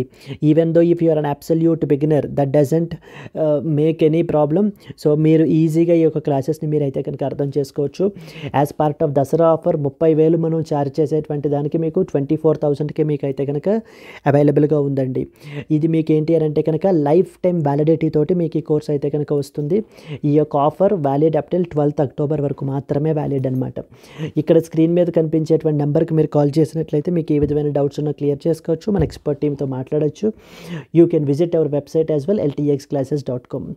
అలాగనే apart from the general studies, optional is also very very important because it can make or break your UPSC dream. So మన దగ్గర అన్ని popular optionals అయితే provide చేస్తున్నాము under optional infinity. Like we have political science and international relations, public administration, sociology, anthropology, Telugu literature, అన్ని popular options available ఉన్నాయి. As part of Dasara offer 25,000 charge చేసేది మీకు 20,000 రూపీస్కి మీకు అందుబాటులో ఉంది. ఇది కూడా మీకు ఇందాకట్లాగే లైఫ్ టైం వ్యాలిడిటీతో వస్తుంది. ఆఫర్ వచ్చేసి 12th October వరకు మాత్రమే వ్యాలిడ్. ఇక్కడ నెంబర్కి మీరు కాల్ చేస్తే మీకు ఏ విధమైన డౌట్స్ ఉన్నా కూడా మీరు క్లియర్ చేసుకోవచ్చు. Let's move forward to the next one. Israel seeks 10,000 skilled construction workers from India అని చెప్పి ఒక ఇంపార్టెంట్ ఆర్టికల్ పబ్లిష్ అయిందండి. So this is something related to Israel యొక్క కన్స్ట్రక్షన్ సెక్టార్, పర్టికులర్లీ దానికి సంబంధించి మనకి ఏంటంటే కనుక ఇండియా నుంచి వీళ్ళు ఏంటి అని అంటే కనుక స్కిల్డ్ వర్కర్స్ని రిక్రూట్ అయితే చేసుకుంటున్నారు. దీనికి సంబంధించినటువంటి రిక్రూట్మెంట్ డ్రైవ్ మనకి ఏంటంటే మహారాష్ట్రలో, సో పూణేలో మనకైతే కనుక జరుగుతోందండి. Okay, as part of this మనకి ఏంటి అని అంటే కనుక అరౌండ్ 10,000 స్కిల్డ్ వర్కర్స్ని మనకి ఏంటి అని అంటే కనుక వీళ్ళకైతే రిక్వైర్మెంట్ ఉంది అని చెప్పేసి అయితే చెప్తున్నారు. From India we can provide to 10,000 skilled వర్కర్స్కి ఇంటర్నేషనల్ ఆపర్చునిటీస్ని మనం ఏంటి అని అంటే కనుక సో దీని ద్వారా మనం ప్రొవైడ్ చేయొచ్చు.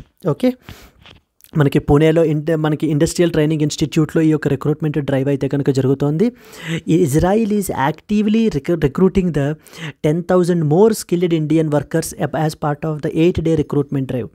It is being held in the industrial training institute in Andhra Pune. మనకి ఆల్రెడీ ఇదే ఇయర్లో మనకి ఏంటి అని అంటే కనుక ఒక రిక్రూట్మెంట్ డ్రైవ్ అయితే జరిగిందండి. హర్యానా నుంచి, ఉత్తరప్రదేశ్ నుంచి, తెలంగాణ నుంచి పీపుల్ని అయితే కనుక రిక్రూట్ చేసుకోవడం అయితే జరిగిందనమాట. అయితే నవంబర్ 2023లో India and as well as Israel మనకి ఏంటి అని అంటే కనుక అగ్రిమెంట్ని మనకి సైన్ చేసుకున్నారు. Israel and as well as India మనకి ఒక అగ్రిమెంట్ని సైన్ చేసుకున్నారనమాట. As part of that particular agreement ఇప్పుడు రిక్రూట్మెంట్ డ్రైవ్ని ఫెసిలిటేట్ చేస్తుంది. అండ్ అలాగనే ఇప్పుడు అసలు ప్రస్తుతం మనకి ఎంతమంది ఉన్నారు అని అనుకుంటే around 4,800 Indian workers are working in the Israel. So whenever you are writing India and as well as Israel relations గురించి మనం రాసేటప్పుడు మీరు ఏంటి అని అంటే కనుక ఈ యొక్క పాయింట్ని కూడా మీరు మెన్షన్ చేసుకోవచ్చు. Like how the collaboration between the India and as well as Israel అనమాట over providing the employment opportunities. So ఏ విధంగా మనకి ఇజ్రాయిల్ ఇండియాకి ఏ విధంగా ఎంప్లాయ్మెంట్ ఆపర్చునిటీస్ ప్రొవైడ్ చేస్తుంది ఒక పాయింట్. అండ్ అలాగే ఇండియా ఏ విధంగా తన యొక్క వర్క్ ఫోర్స్ మ్యాన్ పవర్ని ఏ విధంగా మనకి సప్లై చేస్తుంది, ఏ విధంగా ఈ యొక్క మ్యాన్ పవర్ నీడ్స్ని ఆఫ్ ఇజ్రాయిల్ని ఎలా ఫుల్ఫిల్ చేస్తుంది అనేటువంటి పాయింట్స్ని కూడా మీరైతే కనుక మెన్షన్ చేయొచ్చండి between India and as well as Israel. So as of now approximately 4,800 Indian workers are employed in Israel earning a salary of around 1.32 lakh per month is their salary అండి, with an additional bonus of about 16,000 rupees is an additional bonus. So ఫర్దర్గా మనకి ఏంటి అని అంటే కనుక ఇంకొక 1,500 మంది workers they are already so began their journey to Israel. Overall మనకి ఏంటి అని అంటే కనుక 5,000 మెంబర్స్ ఏంటి అని అంటే కనుక ఇజ్రాయిల్లో మనకి వర్క్ అయితే కనుక చేస్తున్నారు.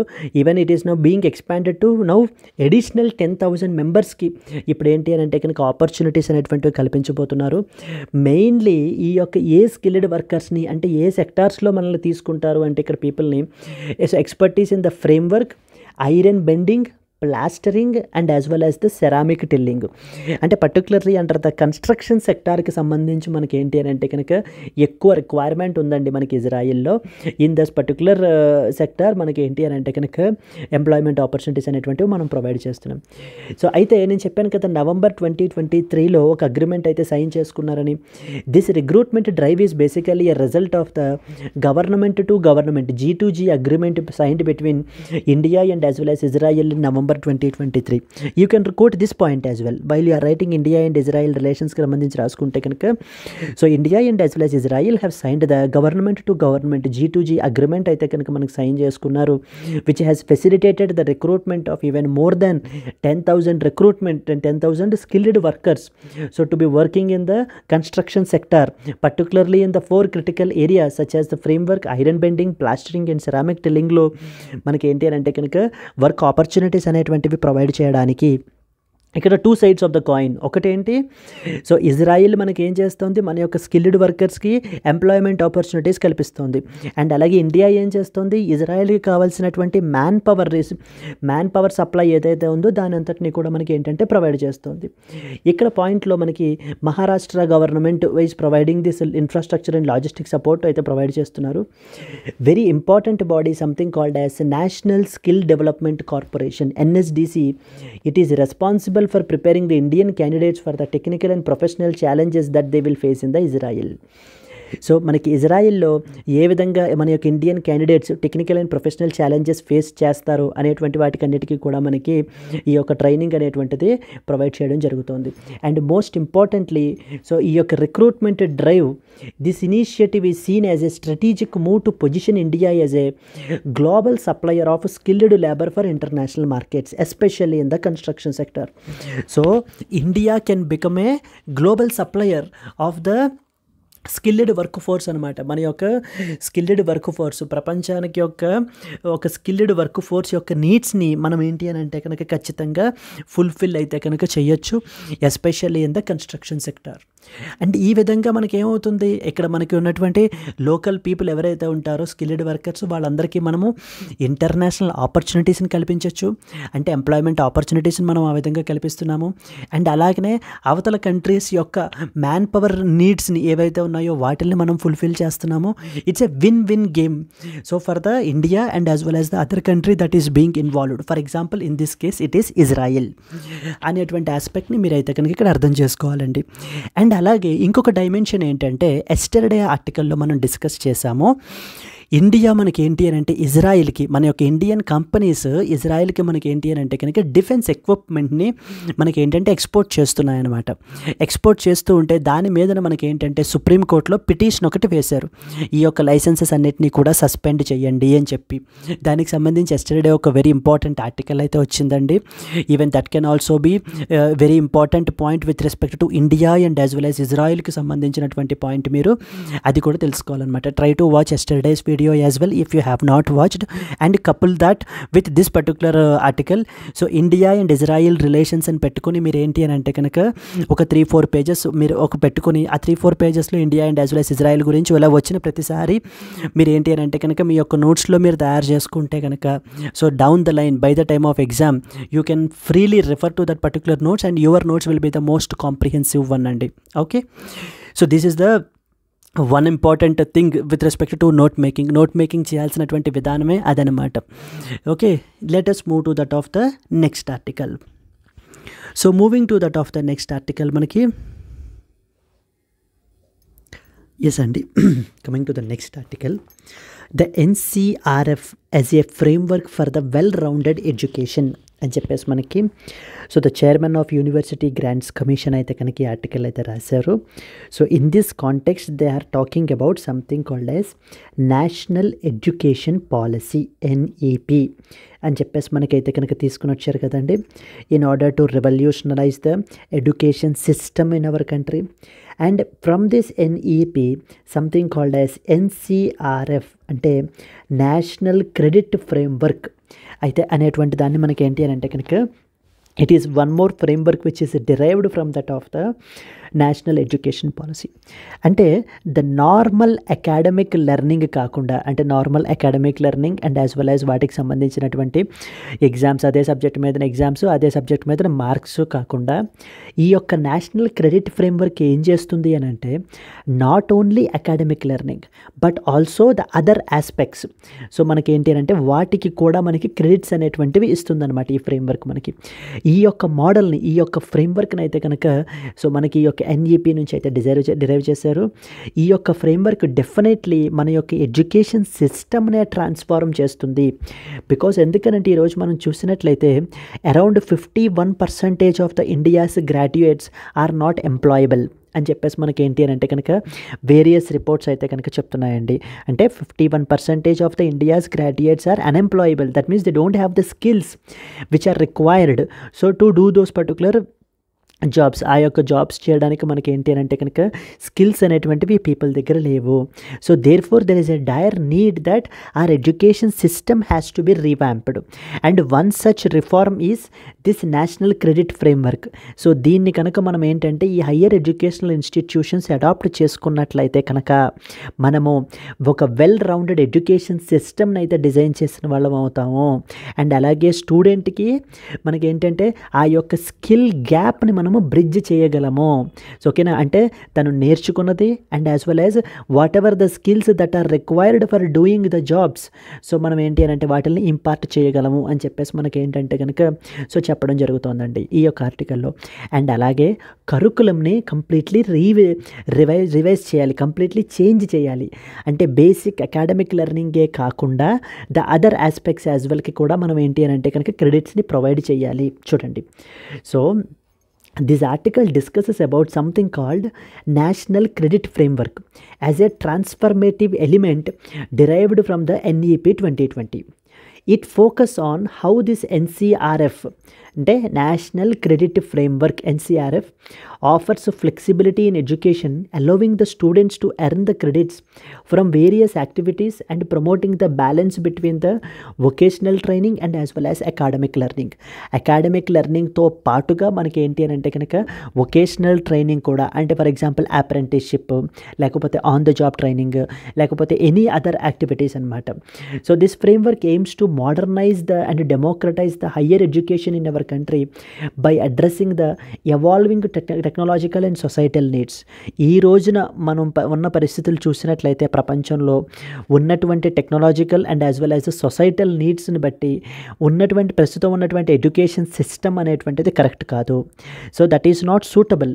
So that was the reason why these many people are being unemployed. So because this is the reason why the skills are they don't have the required skills అని చెప్పేసి మనకి ఏంటి అని అంటే చెప్తున్నారనమాట వేరియస్ రిపోర్ట్స్. అసలు now what is the national credit framework అంటే ఏంటో ముందు మనకు అర్థం కావాలి. ఈ యొక్క ఆర్టికల్లో మనకి క్లియర్గా మెన్షన్ చేశారండి. The NCRF is designed to provide the flexibility in education like across the school, higher, vocational and skill based learning. అంటే నార్మల్ అకాడమిక్ లెర్నింగే కాకుండా ఇంకా మోర్ ఎడ్యుకేషనల్ ఆపర్చునిటీస్ని మనకి ఏంటి అంటే ప్రొవైడ్ చేశారనమాట. It enables the accumulation and transfer of credits from a wide range of learning experiences thereby promoting a multi disciplinary approach.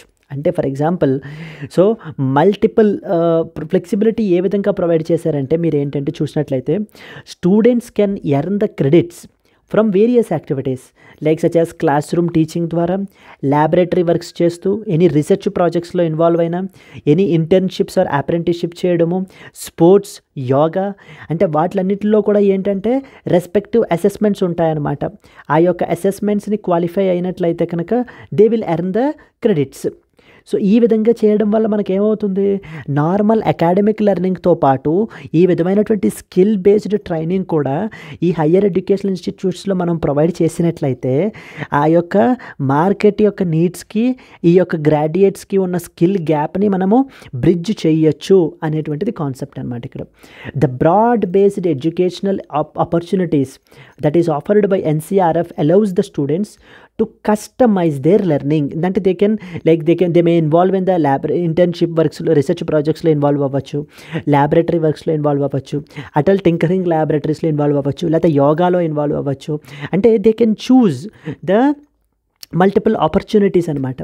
అయితే ఆపర్ట్ చేసి అందులో అసెస్మెంట్స్ని వాళ్ళు పాస్ అవ్వడం వల్ల వాళ్ళు ఏంటంటే క్రెడిట్స్ని వాళ్ళు ఎర్న్ చేసుకుంటారు. సో ఈ విధంగా మనము మల్టిపుల్ ఆపర్చునిటీస్ని స్టూడెంట్స్కి ప్రొవైడ్ చేసినట్లయితే it results in the overall development of the student and the bridging of the skills gap అనేటువంటిది కూడా మనకి తగ్గుతుంది అని చెప్తున్నారు. Importance of the continuous adaptions. So now the higher educational institutions ఏవైతే ఉన్నాయో they should not limit themselves to just knowledge production alone, but they have to adapt to the changing job requirements. బయట ఉన్నటువంటి పరిస్థితులు, market requirements బయట ఎలా ఉన్నాయో దానికి తగ్గట్టుగా వాళ్ళ యొక్క కరికులంని డివైజ్ చేసుకోవాలి, వాళ్ళ యొక్క కరికులంని రివైజ్ చేయాలి. సో దేర్ ఈజ్ ఈ యొక్క ఎన్సీఆర్ఎఫ్ లాంటి ఫ్రేమ్వర్క్స్ని ఎంప్లాయ్ చేయడం వల్ల మనం ఏంటంటే హోలిస్టిక్ ఎడ్యుకేషన్ని మనం ప్రొవైడ్ చేయగలిగిన వాళ్ళం అవుతాం.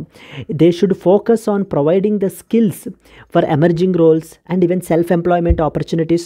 అంటే వాళ్ళకి వాళ్ళు స్వతహాగా సెల్ఫ్ ఎంప్లాయ్మెంట్ ఆపర్చునిటీస్ని క్రియేట్ చేసుకునేటువంటి స్కిల్ని మనం ఏంటంటే వాళ్ళకి నేర్పించాలి.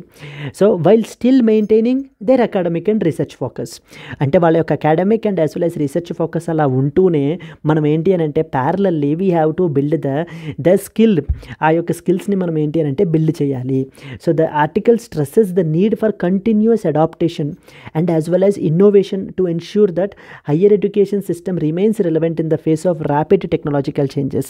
So at a time when the artificial intelligence is in the boom, మనం చూసినట్లయితే కనుక ఈ హయ్యర్ ఎడ్యుకేషనల్ ఇన్స్టిట్యూట్స్ ఎప్పటికప్పుడు వాటిని ఏంటి అని అంటే కనుక అడాప్ట్ చేసుకుని according to the requirements of the society, according to the requirements of the job market వాళ్ళ యొక్క కరికులంని చేంజ్ చేసుకుంటేనే మనం ఏంటి అని అంటే కనుక ఈ యొక్క స్టూడెంట్స్కి మనము రైట్ స్కిల్స్ని ప్రొవైడ్ చేయగలము.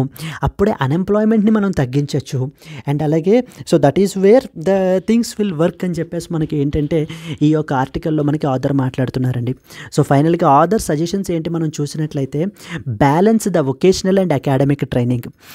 So the author suggests that vocational education should be integrated with academic learning because both are equally valuable in the today's economy. అంటే అప్రెంటిస్షిప్స్ని యాడ్ చేయడము, ఆన్ ద జాబ్ ట్రైనింగ్ని యాడ్ చేయడము, ఈ విధమైనటువంటి స్కిల్స్ బేస్డ్ ట్రైనింగ్ కోర్సెస్ని కూడా normal academic లెర్నింగ్తో పాటు ప్యారలల్గా add చేయడం వల్ల మనం ఏంటంటే హోలిస్టిక్ ఎడ్యుకేషన్ని ప్రొవైడ్ చేయగలము. అది చెయ్యాలి అని చెప్తున్నారు. So and HEIs should not focus just only on knowledge generation but they have to focus on practical skills. so that we can enhance the students' employability. See, at the end of the day, what is required? So we have to provide the skilled youth. So we have to produce the skilled youth అనమాట. మరి ఆ skilled యూత్ని మనం produce చేయాలి అని అంటే ఎక్కడి నుంచి వస్తుంది? సో ఓకే, అన్ఎంప్లాయ్మెంట్ పెరిగిపోతుంది అని అంటే first of all educational institutes have to be reformed, the curriculum have to be reformed. కరికులంని చేంజ్ చేస్తే ఏంటి అని అంటే కనుక అప్పుడు the students will have required skills. Once the students will have required skills then definitely they will get the job. That is what is the objective అండి. And దానికి ఏంటి? Revise the curriculum. So this curriculum should be revised regularly and it has to keep in tune with NCRF and the evolving job market requirements. ఎప్పటికప్పుడు job market రిక్వైర్మెంట్స్ని దృష్టిలో పెట్టుకుని కరికులంని revise చేస్తూ ఉండాలి. అంతే తప్ప ఒక్కటే కరికులంని పెట్టి ఇంకా అదే నేను ఇంక ఎన్నేళ్ళైనా కూడా అదే కరికులము అది చదివితేనే నేను గ్రాడ్యుయేషన్ డిగ్రీని నేను కన్ఫర్ చేస్తాను అని అంటే ఆ డిగ్రీని సర్టిఫికేట్లను పట్టుకుని మనకి ఏంటి అని అంటే కనుక అన్ఎంప్లాయిడ్గానే మిగిలిపోతున్నారు. So this has to be changed. అలా చేంజ్ అవ్వాలంటే ముందు హయ్యర్ ఎడ్యుకేషన్ ఇన్స్టిట్యూట్స్ చేంజ్ అవ్వాలి, స్టూడెంట్ కాదు. ముందు హయ్యర్ ఎడ్యుకేషన్ ఇన్స్టిట్యూట్స్ వాళ్ళ యొక్క కరికులం అనేటువంటిది చేంజ్ అవ్వాలండి. Yes, HEIs need to demonstrate their ability to bridge the skill gap between to ensure students are well prepared for the future. So HEIs ఎప్పటికప్పుడు ఏంటి అని అంటే కనుక they have to show there ability to bridge the skill gap ఏదైతే ఉందో, అంటే స్టూడెంట్కి ఉన్నటువంటిది బయట జాబ్ మార్కెట్లో ఏదైతే రిక్వైర్మెంట్ ఉందో ఆ రెండింటినీ కూడా మనకి ఏంటి అని అంటే కనుక బ్రిడ్జ్ చేయాలి. And avoid the elitism in the higher education. So ఈ విధంగా university education is basically the top most అంటూ ఇలైటిస్ట్ అప్రోచ్ని మనం ఏంటి అంటే వదిలిపెట్టి ఈ యొక్క వొకేషనల్ ట్రైనింగ్ని కూడా మనం ఏంటంటే కనుక so the author cautions against the promoting an elitist approach to education which separates vocational training from the academic knowledge. Academic knowledge ni vocational training ni completely separate చేసేసి ఓన్లీ అకాడమిక్ లెర్నింగ్ మాత్రమే university education ద్వారా provide చేసేటువంటి lightest approach వద్దు. So దాన్ని change చేయాలి మనము. So higher educational should embrace the idea of డెమోక్రటైజింగ్ the education to make it more accessible and as well as equitable. So these people have to make it more equitable అని చెప్పేసి మనకి ఇక్కడ ఆర్టికల్లో మనకి author చెప్తున్నారండి. ఓవరాల్గా మనం తీసుకుంటే ఈ యొక్క ఎన్సీఆర్ఎఫ్ ఫ్రేమ్వర్క్ ఏదైతే ఉందో it is a comprehensive and as well as flexible framework. So to improve the higher education by balancing the academic pursuit with vocational skills. కాబట్టి హయ్యర్ ఎడ్యుకేషనల్ ఇన్స్టిట్యూట్స్ ఏం చేయాలంటే ఈ ఫ్రేమ్వర్క్ని అడాప్ట్ చేసుకోవాలి. అడాప్ట్ చేసుకుని వాళ్ళ యొక్క కరికులంని ఎప్పటికప్పుడు రివైజ్ చేస్తూ అకాడమిక్ లెర్నింగ్తో పాటు స్కిల్ బేస్డ్ లెర్నింగ్ కూడా వాళ్ళకి ప్రొవైడ్ చేస్తూ సో ప్రొడ్యూస్ చేసేటువంటి యూత్ని they should be more skilful యూత్ని ఆ యొక్క యూనివర్సిటీస్ నుంచి మనం ఏంటంటే కనుక సో బయటకి తీసుకురావాలి తప్ప so that now they will be well prepared. అలా చేయాలి తప్ప or else it will not work with this approach అని చెప్పేసి మనకి చెప్తున్నారండి. By adapting this framework HEIs can help the students succeed in an evolving job market and ensure that India's higher educational system remains dynamic and as well as relevant. So yes అండి, this is something the very important article మనకి GS paper two education system. So GS paper two education అండర్లో మీరు ఏంటి అని అంటే cover చేయాల్సినటువంటి article అనమాట. ఏ విధంగా మనం ఈ యొక్క నేషనల్ క్రెడిట్ ఫ్రేమ్వర్క్ని అడాప్ట్ చేసుకుని we have to broaden the educational opportunities. Only academic లెర్నింగే కాదు, ఓన్లీ ఆ పుస్తకాలే కాదనమాట. ఆ పుస్తకాలు అందులో ఇచ్చే క్వశ్చన్స్ దానికి సంబంధించినటువంటి మార్కులు అప్పుడు నీకు గ్రాడ్యుయేట్ అయిపోయినట్టు కాదు. It has to B coupled with skill based learning as well.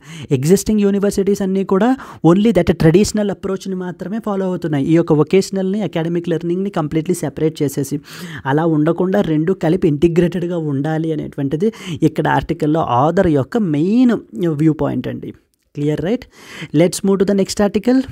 Yes, so friends, before that there was an announcement అండి. NCERTs are very very important. As part of the NCERT foundation course అయితే మన దగ్గర ఉంది. మొత్తం NCERTs అన్నీ కూడా మీకు కాంప్రిహెన్సివ్గా కవర్ అవ్వడానికి as part of the Dasara offer 5,000 rupees charge చేసేటువంటి కోర్స్ మీకు 4,000 రూపీస్కి అందుబాటులో ఉంటుంది. ఇది కూడా మీకు లైఫ్ టైం వ్యాలిడిటీ తోటే వస్తుంది.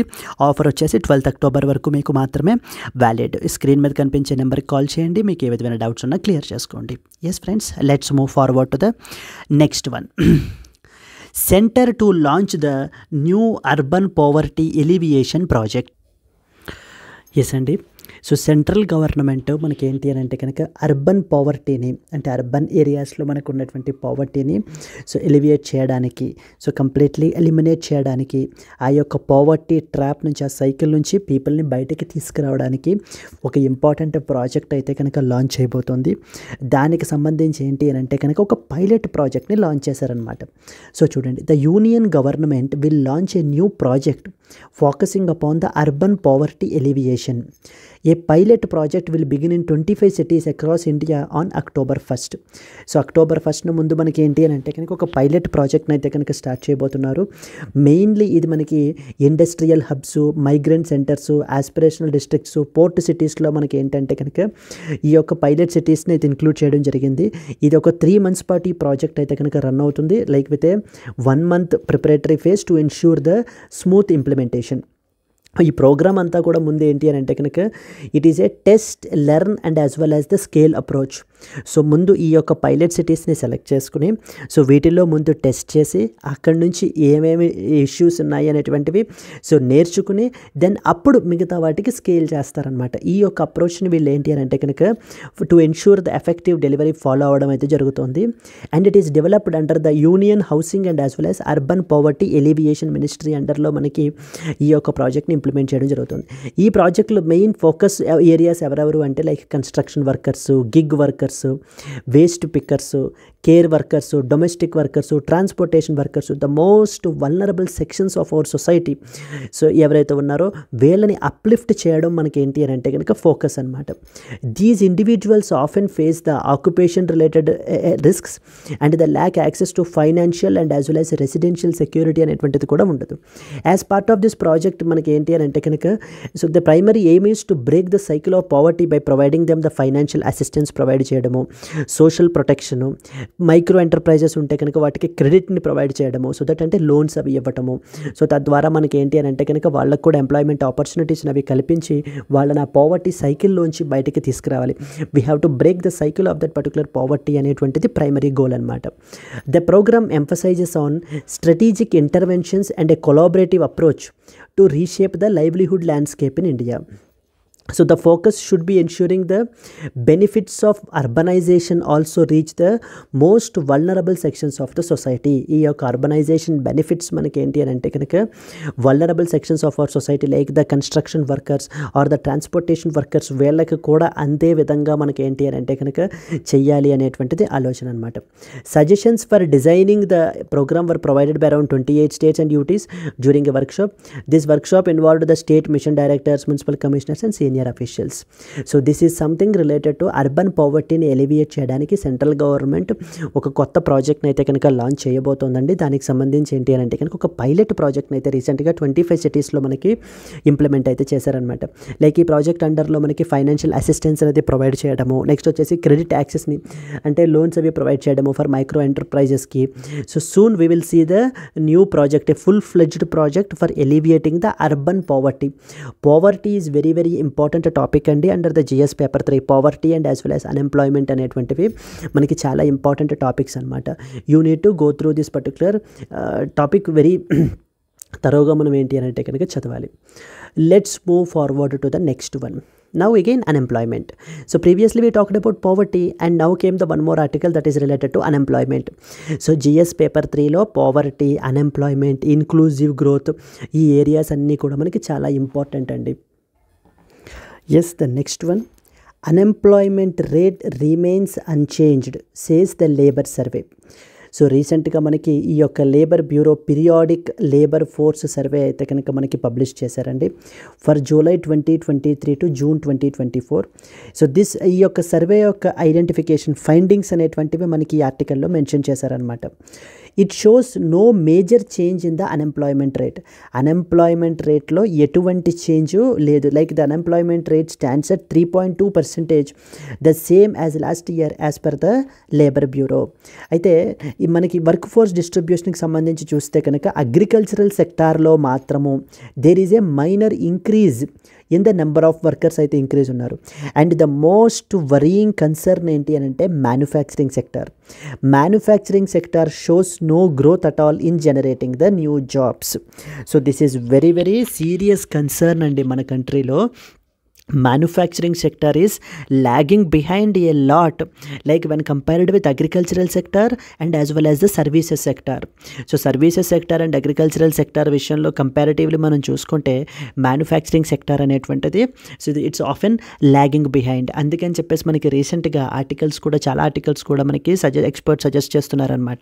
సో మన యొక్క కంట్రీ దేని మీద ఫోకస్ చేయాలి అని అంటే మోర్ లేబర్ ఇంటెన్సివ్ సెక్టార్స్ మీద ఫోకస్ చేయాలి అండ్ అలాగే మోర్ మ్యానుఫ్యాక్చరింగ్ సెక్టార్స్ మీదన so where more and more people can be equipped so ఓకేనా డిప్లాయిడ్ దాని అండర్లో మనం ఏంటి అని అంటే కనుక ఫోకస్ అయితే కనుక చేయాలి అని చెప్పేసి చాలా ఎక్స్పర్ట్స్ కూడా సజెస్ట్ చేస్తున్నారు. అయితే మనకి ఈ యొక్క ఫైండింగ్ని బట్టి మనం చూసుకున్నట్లయితే కనుక even when you are writing about manufacturing sector related unemployment related aspects గురించి రాసేటప్పుడు సమ్ సజెషన్స్ అనేటువంటివి మీరు సజెస్ట్ చేసేటప్పుడు అక్కడ మీరు మెన్షన్ చేయొచ్చు అనమాట.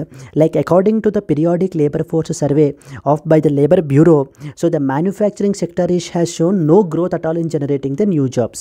So therefore the government have to take it on high priority basis so to strengthen the manufacturing ecosystem in our country and create the more job opportunities అని చెప్పేసి మీరు ఒక పాయింట్ని మీరు ఏంటంటే అడిషనల్గా మీరు మెన్షన్ చేసుకోవచ్చు. అండ్ పర్టికులర్లీ విమెన్ పార్టిసిపేషన్ చూసినట్లయితే కనుక మనకి యొక్క లేబర్ ఫోర్స్ విమెన్ పార్టిసిపేషన్ అయితే ఇంక్రీజ్ అయ్యింది అని చెప్పేసి రిపోర్ట్ అయితే చెప్తున్నారండి. The labour force participation rate for women they increased from the existing 23.3% to 41.7% అయితే కనుక ఇంక్రీజ్ అయింది. And even that got much more increased with respect to even Muslim ఉమెన్లో స్పెసిఫిక్గా మనం తీసుకున్నట్లయితే a notable increase in the workforce participation among Muslim women from 15% in 2021-22 to 21.4% in 2023-24 అయితే కనుక so కనబరుస్తున్నారు. ఇట్స్ ఎ పాజిటివ్ సిగ్నేచర్ అనమాట, positive signal అనమాట మనకి. అలాగే హిందూ విమెన్ విషయానికి వస్తే కనుక 26.1% నుంచి 33.3%, సిక్ అండ్ క్రిస్టియన్ విమెన్కి వస్తే కనుక 19.2% to 27.6% in the case of Sikh and 34.2% నుంచి 38% respectively in the case of Christian women. So women participation, women labour force participation విషయానికి వస్తే కనుక మనకి ఈ యొక్క ఫైండింగ్స్ చూపించేది ఏంటి అని అంటే కనుక it has been increased. So overall మనం తీసుకుంటే 23.3% నుంచి 41.7%కి ఇంక్రీజ్ అయ్యింది. సో దెన్ మనకి మెయిన్ కన్సర్న్ ఏంటి అని అంటే కనుక మ్యానుఫ్యాక్చరింగ్ సెక్టర్ తోటే మెయిన్ కన్సర్న్ అండి. Because it is showing no growth at all in generating the new jobs create చేయడంలో మనకి మ్యానుఫ్యాక్చరింగ్ సెక్టర్ విఫలం అవుతోంది, క్రియేట్ అవ్వట్లేదు అని చెప్పేసి మనకి చెప్పడం జరుగుతుంది అనమాట. అండ్ అలాగే specifically rural areas and urban ఏరియాస్లో మనం చూసుకున్నట్లయితే unemployment rate got decreased from 5.3% in 2017 to 2.5% in 2023-24. It's a good sign. So then urban areas lo there was a slight increase in the LFPR, labor force participation rate, from 47.6% to 52% మనకైతే కనుక పెరిగింది అని చెప్తున్నారు అనమాట. Overall మనం చూసుకుంటే manufacturing sector continues to struggle, contributing just only 11.4% to overall employment, showing no significant increase at all since 2012. This you have to write this in your mains answers as well అండి. Mains ఆన్సర్స్లో మీరు క్లియర్గా ఈ data తోటి argue చేయాలన్నమాట. According to the later periodic labour force survey ప్రకారంగా manufacturing sector is continuing to struggle, contributing only just 11.4% to the overall ఎంప్లాయ్మెంట్కి మాత్రం కంట్రిబ్యూట్ చేస్తుంది. అంటే రిమైనింగ్ అంతా కూడా మనకి agriculture and as well as the services sector. Construction sector has shown some revival with its contribution to employment, like rising from 12% to 17%. So particularly construction sector మనం చూసుకున్నట్లయితే కనుక ఈ యొక్క కంట్రిబ్యూషన్స్ అయితే కనుక మనకి లైక్ 12% నుంచి 17% అయితే కంట్రిబ్యూట్ చేస్తున్నారు అని చెప్పేసి చెప్తున్నారు. సో చూడండి, experts like Santosh Mehta highlighted a concerning employment scenario with no major changes in the youth అన్ఎంప్లాయ్మెంట్లో ఎటువంటి చేంజెస్, అంత డ్రాస్టిక్ చేంజెస్ అయితే కూడా ఏమీ కనబడట్లేదు. The continued growth in the unpaid family labor in agriculture is a concern because it counts towards employment despite not being paid for work. So unpaid family labor అనమాట. So okay, ఆ family మెంబర్సే ఆ యొక్క particular agriculture related ఇదిలో work చేస్తూ ఉన్నప్పటికీ కూడా వాళ్ళకి ఎటువంటి పే అనేటువంటిది ఉండట్లేదు. అండ్ అలాగనే వాళ్ళు ఏంటి అని అంటే they are being counted towards as ఎంప్లాయిడ్గానే వాళ్ళు ఏంటి అని అంటే కనుక సో కౌంట్ చేయబడడం అయితే జరుగుతుందండి. సో ఈ యొక్క అన్పెయిడ్ ఫ్యామిలీ లేబర్ని కూడా మనకి ఏంటి అని అంటే కనుక హైలైట్ అయితే చేశారు, particularly in the agricultural sector. Yes, ఓవరాల్గా మనం ఈ సర్వే బట్టి చూసుకున్నట్లయితే కనుక, ఈ ఫైండింగ్స్ని బట్టి మనం చూసుకున్నట్లయితే మ్యానుఫ్యాక్చరింగ్ సెక్టర్ విషయంలోకి వస్తే it's a concern because it is contributing just only 11% to the overall employment. Second important, women labour force participation rate అయితే కనుక మనకి ఇంక్రీజ్ అయితే అయ్యిందండి ఫ్రమ్ 23.3% టు 41.7%. ఈ యొక్క పాయింట్స్ని మీరు ఏంటి అని అంటే కనుక ఈ యొక్క జిఎస్ పేపర్ 2 అన్ఎంప్లాయ్మెంట్ రిలేటెడ్ ఆస్పెక్ట్స్లో, పేపర్ 3 అన్ఎంప్లాయ్మెంట్లో మీరు అయితే కనుక మెన్షన్ చేసుకోవచ్చు. సో మన నోట్స్లో ఈ మెయిన్ పాయింట్స్ రాసుకోవాలన్నమాట. So that whenever tomorrow when you are writing mains related answers you can use these particular points. Yes, let's move forward to the next one. Spices Board targets the $25 billion annual export by the year 2047. So spices board మనకి very important board అండి with respect to spices ఇండస్ట్రీని మనకి ఏంటి అని అంటే export పొటెన్షియల్ని improve చేయడానికి spices board అని చెప్పేసి ఉంది మనకి, which works under ministry of commerce and industry అండర్లో మనకి ఏంటంటే వర్క్ చేస్తుంది అనమాట. It has set a target of achieving the $25 billion in annual export of spices and spice based products by the year 2047. So 2047 నాటికి మనకి ఏంటి అని అంటే కనుక spices board $25 billion. So this is a significant increase from the current export value of the $4.4 billion. ప్రస్తుతం వచ్చేసి మనకి ఏంటి అని అంటే $4.4 billion వర్త్ ఆఫ్ ప్రొడక్ట్స్ని మనం ఏంటంటే స్పైసెస్ని ఎక్స్పోర్ట్ చేయడం అయితే జరుగుతోంది. From there the target is that $25 billion by the year 2047 reach అవ్వాలి అనేటువంటిది టార్గెట్ అనమాట. సో రీసెంట్గా ఒక ఇంపార్టెంట్ కాన్ఫరెన్స్ అయితే జరిగిందండి. అక్కడ మనకి ఏంటి అని అంటే at the United planters association of southern India కాన్ఫరెన్స్లో మనకి ఏంటి అని అంటే ఇది emphasised that there is a need to increase the spice production. So okay, the aim is to boost the production to 17 million tons by 2047 to meet the projected domestic demand of the 10 million tons and export 2.7 million tons annually. Okay, current consumption మనం తీసుకుంటే కనుక so okay, India currently consumes 10 million tons of the spices domestically and country exports 1.42 million tons అయితే కనుక మనం ఏంటంటే export అయితే చేస్తున్నాం అనమాట యాజ్ ఆఫ్ నౌ. సో వీటిల్లో పర్టికులర్లీ మనం తీసుకుంటే ginger exports are the witnessing the fastest growth with a compound CAGR of 27%. Chilli exports వచ్చేసి they are the highest earners contributing around $1.1 billion to the export revenues. Overall future focus అనేటువంటిది మనం చూసినట్లయితే the spices board will focus on creating a sustainable, safe and chemical-free export supply chain. They are aiming to promote innovative and value-added products in India and to enhance the quality and competitiveness of the Indian spices ni promote cheyadaniki cheyadam jarugutundandi. And spices board is very very important from the exam perspective. Even preliminary lo kuda manaku adugutu untaru. Spices board అనేటువంటిది మనకి statutory body అండి. ఇది మనకి 1987 లో spices board act 1986 ద్వారా మనకి establish అయింది. Like following the merger of cardamom board and the spices export promotion council. అంటే ఏంటంటే ఇంతకుముందు కార్డమామ్ బోర్డ్ అని నెక్స్ట్ వచ్చేసి స్పైసెస్ ఎక్స్పోర్ట్ ప్రమోషన్ కౌన్సిల్ అని చెప్పేసి రెండు ఉండేవి. ఆ రెండింటిని కూడా మర్జ్ చేసేసి మనకి స్పైస్ బోర్డ్ ఇండియా అనేటువంటి దాన్ని మనకి క్రియేట్ చేశారనమాట. ఇది మనకి ministry of commerce and as well as industry అండర్లో వర్క్ చేస్తుంది. There are other boards as well apart from spices board, like for example coffee board, tea board, rubber board, ఇవన్నీ కూడా మనకి ministry of commerce and industry అండర్లోనే మనకైతే కనుక work చేస్తాయండి. It is serves as an essential link between the Indian spice exporters and international importers contributing to the comprehensive development of the India's spices sector. ఇక్కడ మనకి main functions అయితే కనుక రాశారు, like quality evaluation services provide చేయడము, development in the north ఈస్ట్లో so అంటే efforts తీసుకోవడం to develop the spices cultivation in the north eastern region, organic స్పైసెస్ని ప్రమోట్ చేయడము, సో ఓకే ప్రొడక్షన్ని so that chemical free completely, post harvest improvement, implementation of the programmes to enhance the post harvest quality of the 52 scheduled spices. And the board is also responsible for the కార్డమామ్స్ని మనం ఏంటి అని అంటే కనుక develop చేయడము అనేటువంటిది కూడా ఈ board యొక్క రెస్పాన్సిబిలిటీ అండి. And it the ministry of commerce and industry ఈ serves as the nodal ministry overseeing the activities of the spices board India. So ఓవరాల్గా మనం చూసుకుంటే ఫస్ట్ వచ్చేసి స్పైసెస్ బోర్డ్ రిలేటెడ్ ఆర్టికల్ ఒకటి ఇంపార్టెంట్, అండ్ అలాగే second one వచ్చేసి అన్ఎంప్లాయ్మెంట్కి సంబంధించి రీసెంట్గా periodic labour force survey. So ఓకేనా, ఈ యొక్క పీరియాడిక్ లేబర్ ఫోర్స్ సర్వే యొక్క రిపోర్టు, దాని యొక్క ఫైండింగ్స్ ఇంపార్టెంట్ మనకి. దెన్ నెక్స్ట్ వచ్చేసి సెంట్రల్ గవర్నమెంట్ రీసెంట్గా ఒక న్యూ ప్రాజెక్ట్ని అయితే అర్బన్ పావర్టీని ఎలివియేట్ చేయడానికి తీసుకుని వచ్చారు, ఇది important.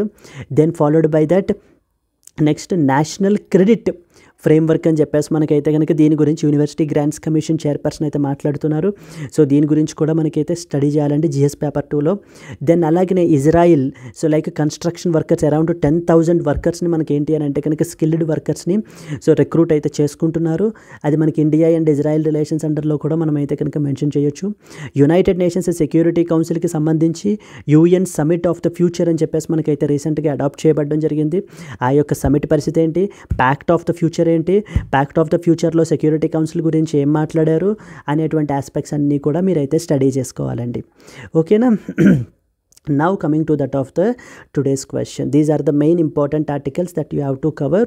So coming to the today's question, yes, consider the following statements about United Nations Security Council. It is one of the principal organs of United Nations. India is one of the permanent members of the United Nations Security Council.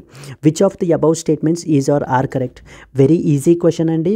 If you know the answer, do comment it, and if you have liked the video, please like it. So okay, and at the same time you should also understand that నేను మీకు మిగతా ఈవేళ మనం live క్లాస్లో discuss చేసేటువంటివి కూడా మీకు చూపిస్తానండి. Like IPEF గురించి మనం ఏంటి అంటే ఈవేళ క్లాస్లో డిస్కస్ చేయడం అయితే కనుక జరుగుతుంది. Indo Pacific economic partner framework అని చెప్పేసి. నెక్స్ట్ అలాగే Barak Bhuban wildlife sanctuary గురించి మనం అయితే కనుక స్టడీ చేస్తాము. Then followed by SPICED scheme గురించి ఏంటి అని అంటే మనం స్టడీ చేయబడడం జరుగుతుంది. And followed by that the next important one వచ్చేసి మనకి ఏంటి అని అంటే కనుక so the Navegaon Nagzira tiger reserve గురించి మనం అయితే కనుక స్టడీ చేస్తాము. So okay, so these are the important articles that we will be covering in the today's live class. If you are really interested with the class, ఇవి next మనం ఏంటంటే answer చేసేటువంటి questions. If you really love this particular video, try to join in to this particular current affairs course as well, so that you can read the other related కూడా మీరు ఏంటి అని అంటే కనుక కవర్ చేసుకోవచ్చు. ఎస్ అండి, once again మన current affairs course మీకు 5,000 రూపీస్ అయితే ఛార్జ్ చేసేది దసరా ఆఫర్కి 4,000 రూపీస్కి వస్తుంది. ఆఫర్ 12th అక్టోబర్ వరకు మాత్రమే. ఇక్కడ స్క్రీన్ మీద కనిపించేటువంటి నెంబర్కి కాల్ చేయండి, ఈ కోర్సులో జాయిన్ అయిపోండి, మీ ప్రిపరేషన్ ఎన్రిచ్ చేసుకోండి. That's it friends, let's meet again tomorrow. Until then happy learning, all the best, bye bye, take care అండి.